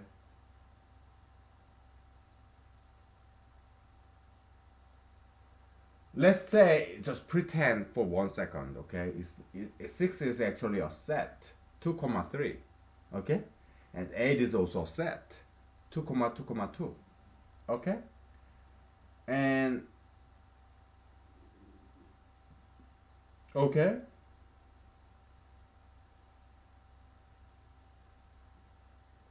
The multi-set where it allows redundancy. Multi-set, okay? It allows this redundancy. So it's a generalization of set theory, right? So multi-set is already there, okay? I read about it, okay? It's a very good concept and useful, all right? So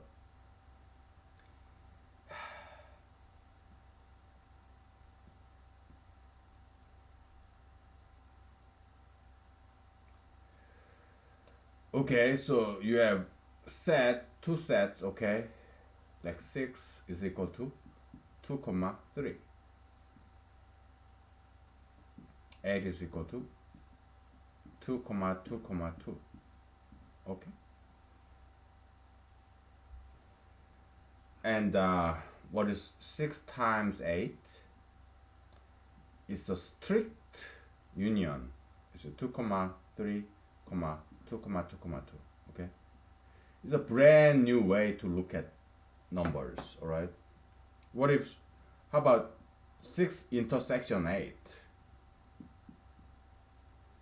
2. the same as 6 greatest common divisor 8. Okay? How about 6 union 8? Okay? It's kind of tricky here. Man.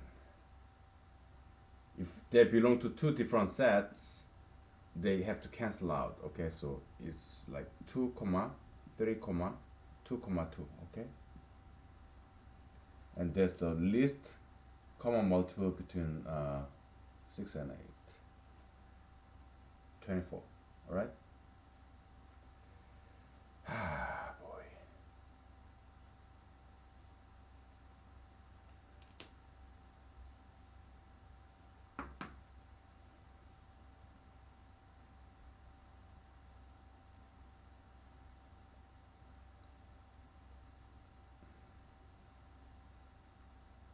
It's like this, okay? Union operator, okay? And you have absolute union operator multiplication, okay? You just put everything together. 2, 3, 2, 2, 2, right? But in union operator, it's this absolute union operator when you have everything, multiplication, okay?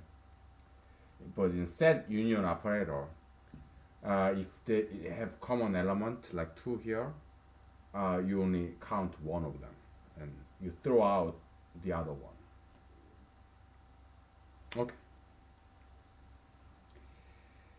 Yeah, it's tricky concept, but it's definable. Okay, it's a definable thing. Okay.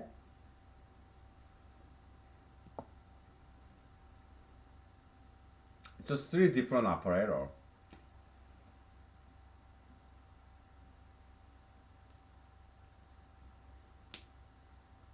You have star multiplication, you have set intersection, set union, alright? Yeah, but we are dealing with a multi-set where redundancy is allowed. Okay, so it's already there. I read about it. I know it's already there. Okay, multi-set. It's generalized set theory. It's more general level. You allow redundancy. Okay,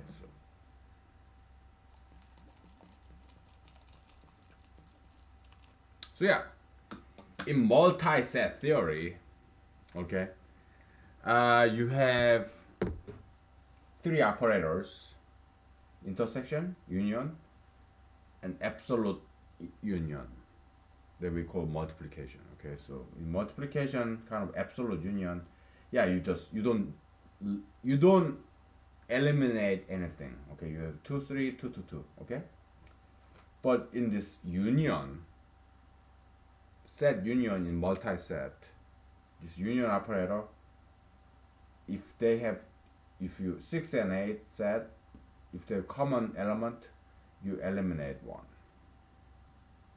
Okay, so you have 2, 3, 2, 2. With these 2, you throw it out by definition. Okay, intersection is same. Okay, yeah, you collapse 2 to 2, it's just 2, right? Yeah, 2 and 2, 3 common element is 2, just like in traditional set theory. But in multi-set theory, union is defined as, yeah, you get rid of the common element. Okay, so you throw out these 2 because they are common, and you take the other one. Okay, so 2, 3, 2, 2. Okay, and that's the least common multiple. Okay, we can define anything as long as it's useful. Okay, we'll take a break and we will get back to this, proving this ABLG theorem. All right, so because yeah. Take 5. Okay. All right. Okay.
Did you enjoy this dance of this curtain and wind, Alaskan wind? Yeah, it's a panoramic drama, right? Yeah, I hope you enjoy that.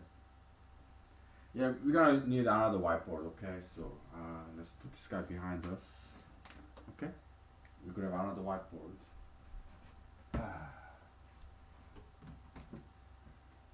We grab this guy, okay? Yeah.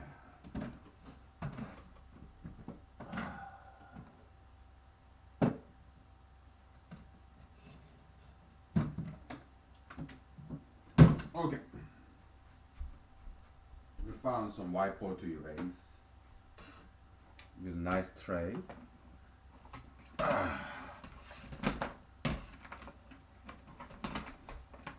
there we go. Right there. Good. Okay. It's kind of getting hot, so I have long pants, I have short pants underneath. Okay, so as you can see, taking off long pants, here are short pants underneath. So, all right.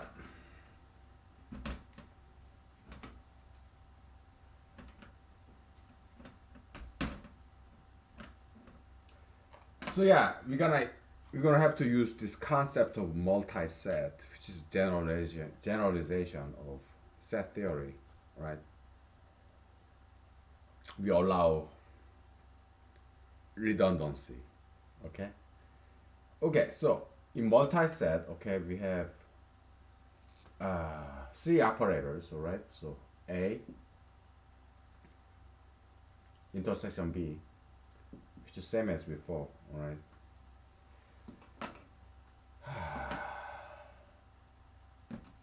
How about this blue? Okay, this fake.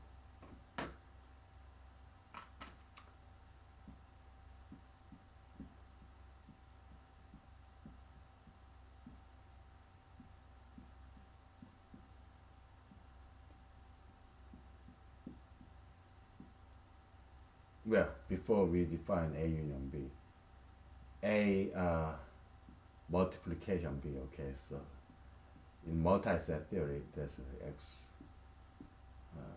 belongs to A, or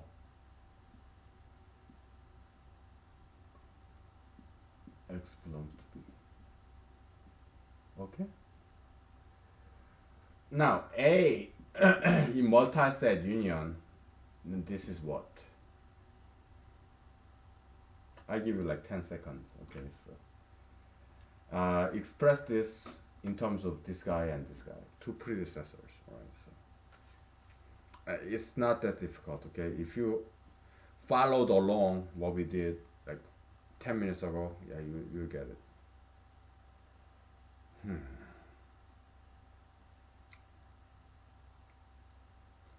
Rose hips with no maggots. Good. I like it.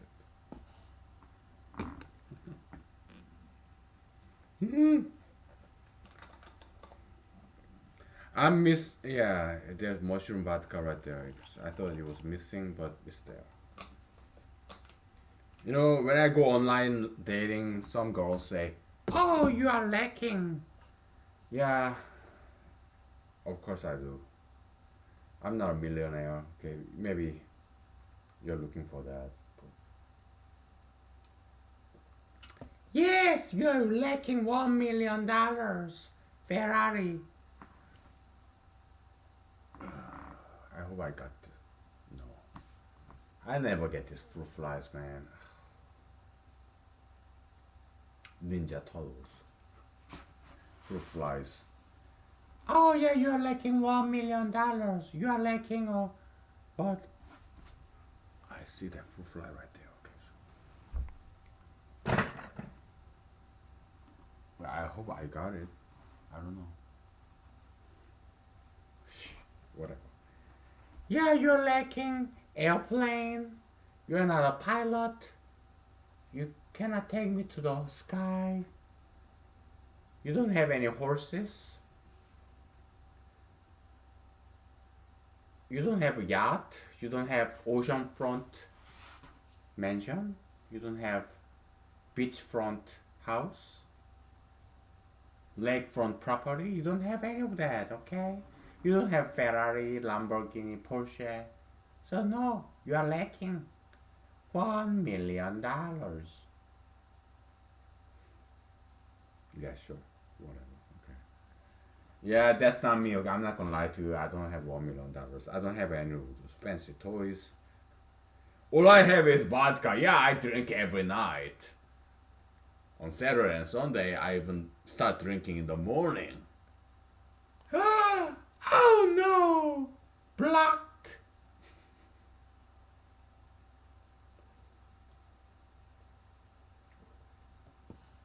But hey, I do mathematics. Yeah, so what? Mathematics? You're nerd, Asian geek? I don't want to.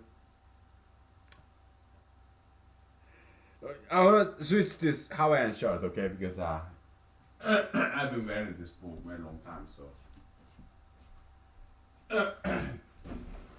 Okay. You are alright.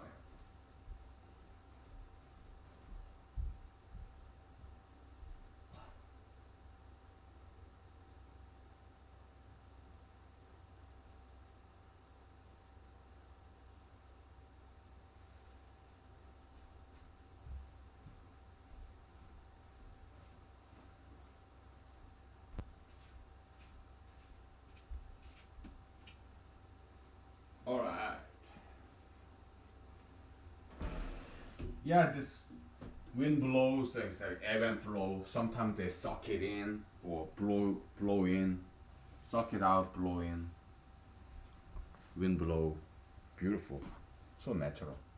Okay, did you have enough time? Hmm?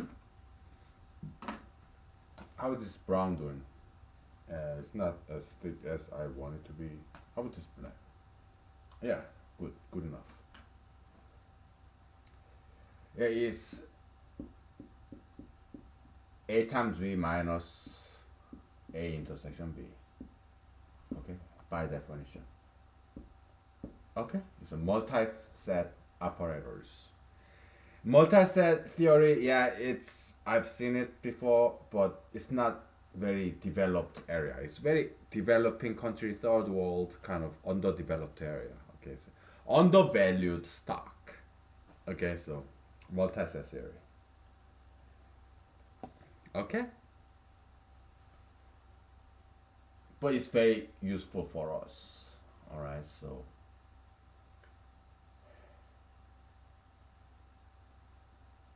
okay. Boy. In number theory, who would have known? Gero Cantor's set theory has some this fantastic application in number theory, which is like thousands of years old. Set theory, 100 years old.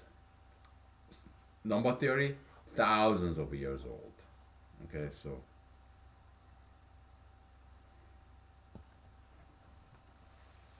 okay.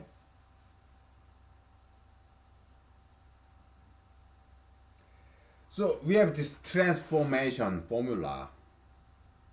Okay, we do prime factorization, right? All we gotta do is switch. Okay, transform multiplication this dot into comma. It's something really cool. Okay. All we gotta do is switch, transform this dot, middle dot multiplication into commas. That's all we gotta do. That's our transformation function. Okay, so it's very interesting kind of function. Okay, let's formally express that. Okay, so in set theory, right? History of set theory. There's this Henri Poincaré, very gigantic figure in mathematics, modern mathematics. Okay, he kind of discovered this theory, special theory relativity before Einstein did. Some people say. Okay, so big figure, Poincaré. Okay, Poincare conjecture was one of those millennium problems with $1 million price. Okay, some Russian guy proved it. Okay, after he got this $1 million, he retired. I watched this documentary. Okay, so documentary about him. Because some other mathematicians they try to persuade him, hey, don't retire. You're still young. You have talent. Yeah, come back to mathematics. And he said, oh no, go away. Very interesting. Okay. Yeah, Poincaré was like he was like he's Henri Poincaré, French mathematician in early 1900s. He's contemporary of Einstein. They didn't like each other very much. They're kind of competitors. Okay, so yeah, but Einstein once, just before he died, acknowledged Henri Poincaré's contribution to theory of relativity. Okay, so yeah, yeah, they kind of competitors. Okay, so yeah, but Poincaré he was about intuition. He didn't like formalism. Okay, he thought set theoretical approaches too formalistic, too rigid. He was about intuition, informal, kind of liberal. Okay, so he rejected Georg Cantor's set theory because it was too formalistic, too conservative. Okay, so mathematics, science, politics, they're all the same. Okay, so it's about turf war. All right, philosophy, religion is they're all the same. Turf war. Very animalistic, very territorial. Oh, this is my territory. You cannot come in. Okay, I want to expand my territory. Science, mathematics, politics, religion is all the same. Okay, we as humanologists, we see that common denominator. Okay, so that's the magic of humanology. All right, so yeah, it's all the same shit. Okay, so we're gonna define this transformation function. Okay, it's like okay, you have number 8. Well, how about number 15? Right, 15 is equal to 3 times 5, right? We define a function, okay? T, transformation function, okay? 3 multiplied by 5, it becomes a set, 3 comma 5.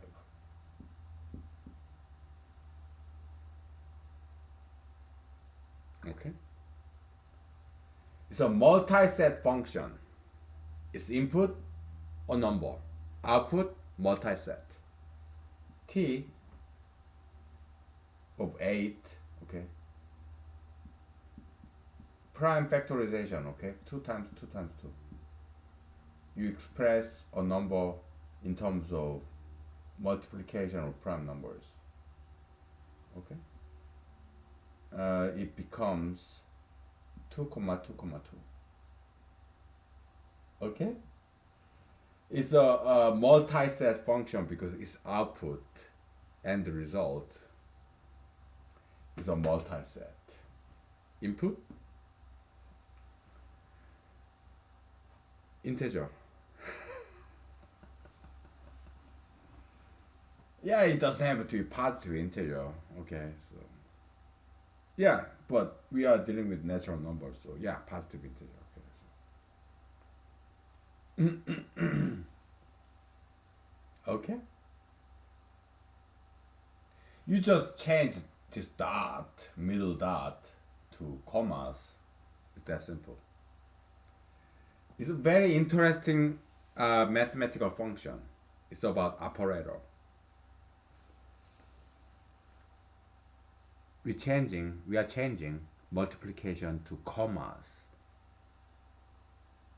Okay? It's a function of operators. How cool is that?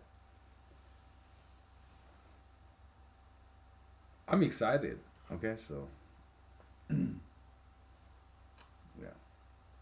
Feeling a little bit cold, so I can put this jacket back on. Okay, so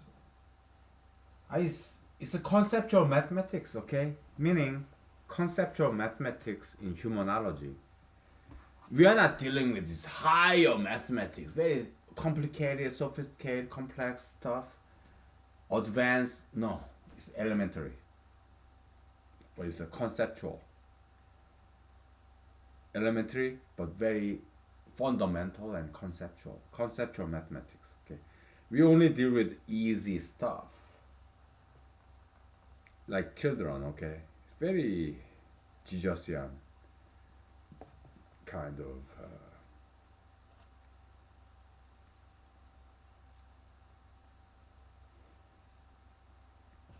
Okay. We delve in deep down to the basics. Good foundation. Okay, so that's conceptual mathematics. Okay, so maybe one day there will be some Wikipedia article. Okay, but they don't like me because I'm nobody.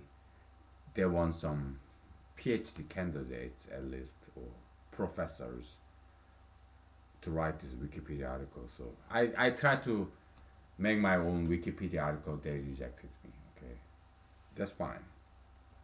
But maybe after I'm dead, maybe 100 years from now, there'll be Wikipedia article about conceptual mathematics. Okay, so I hope so. If not, no problem. Okay, no hard feelings. All we can do is try, right? And some vocal rest. So let's take 5 minutes break. We have 30 minutes left. Okay, so let's take a break. Okay, take 5.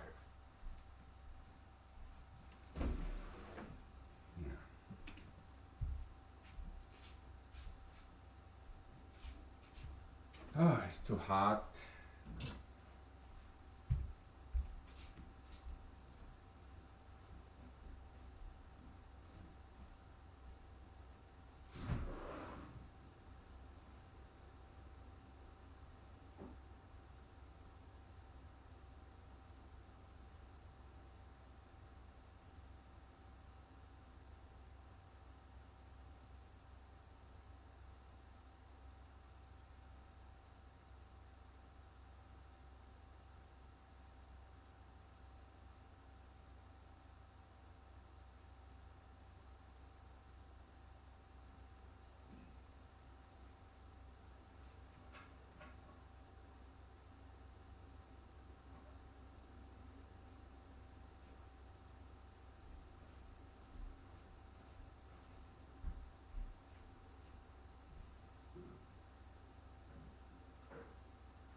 back.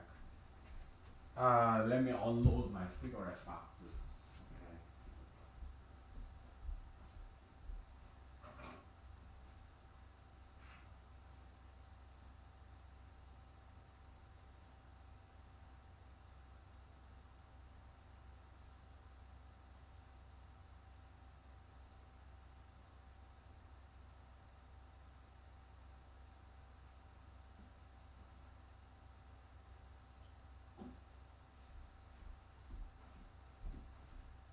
Okay. Okay. So what's the point of this? Well, it's interesting. Okay, we are defining a function, transformation function that transforms an operator, binary operator, which is also a function, right, into another operator, comma, from dot to comma. I think that's something really cool. Conceptual mathematics. We are dealing with something very elementary, but it's very profound, very go deep down, baby. Like, I'll say it's better than sex. Or at least as good as sex, okay? So, yeah, this weekend, okay, I hung out with my friends. By the what do I mean? Yeah, I had a date, okay?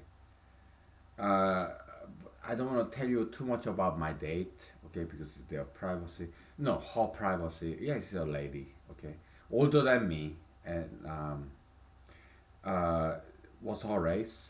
She's native, Alaskan native, okay, because yeah, older than me, okay. That's all I'm gonna tell you. Okay, so I had a date. Okay, so that's all I'm gonna tell you, okay, because I'm not gonna tell you anymore about that. Please. You like your privacy. I like my privacy too. Okay, so I don't want to share too much of my privacy with you. Okay, so do you want me to tell you all about my sex life? Come on, you do first. Okay. Golden rule. Okay, do to others as what you want others to do. Okay, you want privacy, your privacy. I want my privacy too. Okay, so yeah, but yeah, my date and me, we go out, we see other people. Yeah, they're all my our friends. So I use plural. Okay, they. Okay, but it's just one lady. Okay, I don't engage in some kind of orgy. I mean, yeah, when I watch this pornographical material, yeah, I do enjoy watching sex orgy because, but I don't do it. I don't want to get STD. I don't have time for multiple ladies. I just need one woman. Okay, so because I'm busy. All right, so all right, enough of that. Yeah, this transformation function. Okay, it transforms multiplication into comma. I think that's really cool function. I like this. Okay.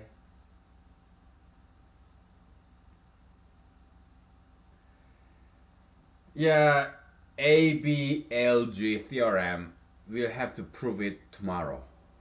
Okay, if that. We'll get back to it. Okay, it's about intersection, multi-set. Okay.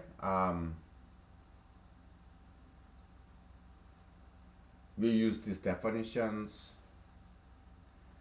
Uh, I haven't seen proof of that. It's well-known theorem, but I haven't seen the proof yet. So we're gonna do it using this multi-set theory. Okay. Tomorrow or the day after tomorrow. Okay. Right now, yeah, I'm shot. I'm sleepy. I gotta eat. My dinner is ready almost. Okay. So, what's my dinner? It's rice. Yeah, I cook this rice in rice cooker and I put all different spices.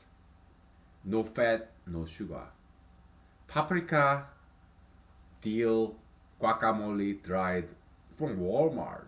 Okay, this is dry spice in a bottle. Some, yeah, this curry, paprika, guacamole. It's all dried up. Okay, dill, some chives, basil. Oh my goodness, that's so good. Okay, this cooked rice. Yeah, I put some water in there. Sometimes fat-free milk, and I microwave it. Oh, that's so good. Okay. All right. Let's just. We have 15 minutes left. Okay. We are not gonna do any more mathematics. All right. So let's talk about something else. Okay. So mathematics. Yeah, yeah, yeah. Whatever. Right. Yeah. Fuck mathematics. Okay. So fuck it. We don't wanna always do mathematics, math. Okay. Because it can be addictive, like crystal meth. meth, meth and math. What the fuck is the difference, right? Well, one is criminal, the other is not. But fundamentally, they can be addictive. They can destroy your life. Yeah, look at Galois, Évariste Galois, French mathematician who died very young, like 21 something. Mathematics ruined his life. He died because of mathematics. Jesus said, "Hey, what good is it if you gain the world and lose yourself?" Yeah, Galois, in his lifetime, he was not famous, but he gained the world, but he lost himself. He died young. So yeah, mathematics killed him.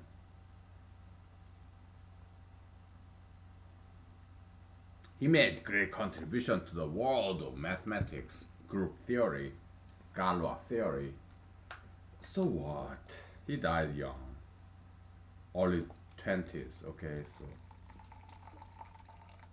he didn't have to. Okay. So yeah, don't study too much. I'm asking you. I'm not ordering you. Okay, I'm ordering you. I'm not asking. Don't study too much. Enjoy. Mature. Give it some time. Relax. Be more humanistic, okay? Yeah, socialize. Have friends. Maybe go out on a date once in a while, like I do. I did go out on a date this weekend, okay? So that's why I didn't do any recording yesterday, Saturday, or the day before yesterday, Friday. I was on a date, okay, with one lady, okay, Alaskan native lady, okay. So she's older than me, okay. So that's all I'm gonna tell you, right? So, yeah, yeah, we went out on hiking, it was good, okay. So yeah, we talked about politics and religion. Because she's a very mature lady. Because she's like more than 10 years older than me. Okay? Yeah, I love the conversation. Philosophical. Oh, this fruit fly.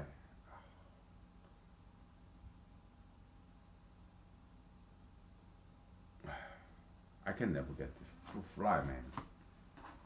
Yeah, she's Alaska native, okay? But she got a good job. she's financially and residentially independent. Okay, so yeah, I met this lady online, and yeah, she's not tattooed, pierced. She doesn't smoke marijuana, and she has good job. Okay, so yeah, Alaskan native lady. Okay, so because I'm a huge fan of this Alaskan native culture. Their language. Yeah. So I do date. Okay, so Alaskan native lady. Okay, so that's the lady. Okay, all right. We have about 10 minutes left. Okay, let's talk about something else. Uh, yeah. So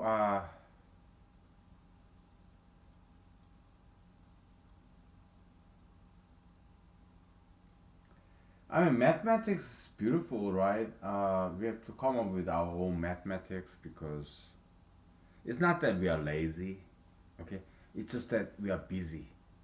We are not lazy. We are busy, okay? So we don't have time to look up in the Google or go to library, which I do sometimes. Yeah, I go to local libraries. I Google Wikipedia. Yeah, but sometimes we have to reinvent the wheel because that's just easier. Okay, so we are trying to prove A B L G theorem. A times B is equal to L times G. A B L G theorem. Okay, it's not LGBT theorem. No, fuck that. I'm against LGBT. Okay, so but L B L G it can rhyme together very well. Okay, A B L G. A times B is equal to L times G. Least common multiple times greatest common divisor. LCM times GCD. Okay, is equal to L A times B. Okay, we call it ABLG theorem. Okay, but we are against LGBT. Okay, just to clarify. Okay, ABLG is just rhyme. Okay, yeah, we want to show some love to LGBT community. Okay, they are misguided passion, misdirected passion. Okay, it's about man and a woman. Okay, man to man, that's more like father and son, employer employee, master and servant. Yeah, apprentice. It's not sexual relationship. Yeah, David and Jonathan. Friendship, horizontal or vertical, like master and servant, father and son, king and servant. It's not sexual relationship. Okay, all this LGBT, they are misguided, misdirected passion. Okay, how about child abuse? Again, misdirected, misguided passion. You don't want to be sexual with a child. No. Alright? They're not women yet. They're just underage. Okay? So, yeah, you don't want to have sex with. It's statutory rape. Okay? In criminal law, women under 18, they are not capable of consenting by law. Okay? They're too young to understand what sexual intercourse is about. So yeah, let's say you are 41 years old man like I am, and you meet a girl online, and she's like 15 years old, or 16 or 17 years old. She's minor, underage.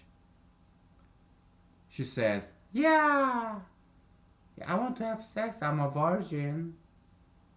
Oh yeah, okay, you are 16 years old, 17 years old, underage. The younger the better. Oh, let's meet in this motel. Okay, yes, I consent. I agree. So yeah, you go to this motel. Yeah, I'm gonna pay for your motel.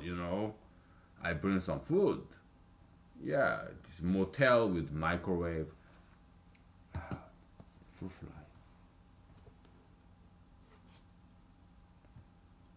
I didn't get it. Okay, Ninja Turtle fruit fly. I never get this guy. I never get this fruit fly, man. Its kung fu is better than mine. Okay, my kung fu is lesser than this fruit fly Ninja Turtle. My kung fu sucks. Okay, I'm not a good martial artist. I cannot even kill this fruit fly, man.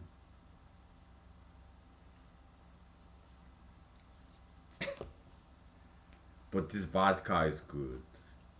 We have 7 minutes left. Okay. Okay, in this hypothetical play. Oh, I think I met this girl, underage girl, online. Yeah, I made reservation to this fancy hotel with breakfast in bed. Breakfast brought in bed. Yeah, I'm gonna have sex with this 16 age, 16 years old girl, a virgin. Yeah, la la la la la la. Yeah, I go there and FBI, you're arrested. Statutory rape. Okay, so yeah, it was sting operation. Okay, FBI, CIA, Alaska State Troopers. Oh, they're good. They're good at what they do. Okay, so yeah, you go to jail. Okay, statutory attempted statutory rape. You go to jail. Okay, so yeah, don't do that shit.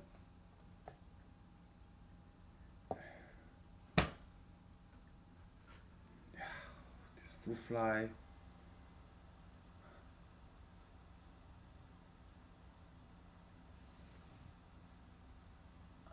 They're like ninjas, ninja turtle. Okay, teenage ninja turtle, man. I never get those things. Whatever. So, yeah. Yeah, go online, okay, but don't date underage, okay, because that's statutory rape, okay. They're too young to consent, even if they say yes. It's still statutory rape because they are too young to know. They cannot make this contract, okay. If you make a contract with a minor under 18, it's voidable contract in law, okay? Because they don't know what the fuck they're doing, young and dumb shit. Okay, so they can void your contract, okay? Yeah, rape, even if this girl, underage girl, agree to have sex with you, it's still statutory rape, okay? So yeah, come on, they should be in school, not in the bedroom, okay? So yeah. I mean, there are other girls who are more than 18 years old. Okay. You have to understand this. Okay. So, yeah, young girls, they don't know what they're doing. Okay. Just leave them alone. Let them be in school. Okay.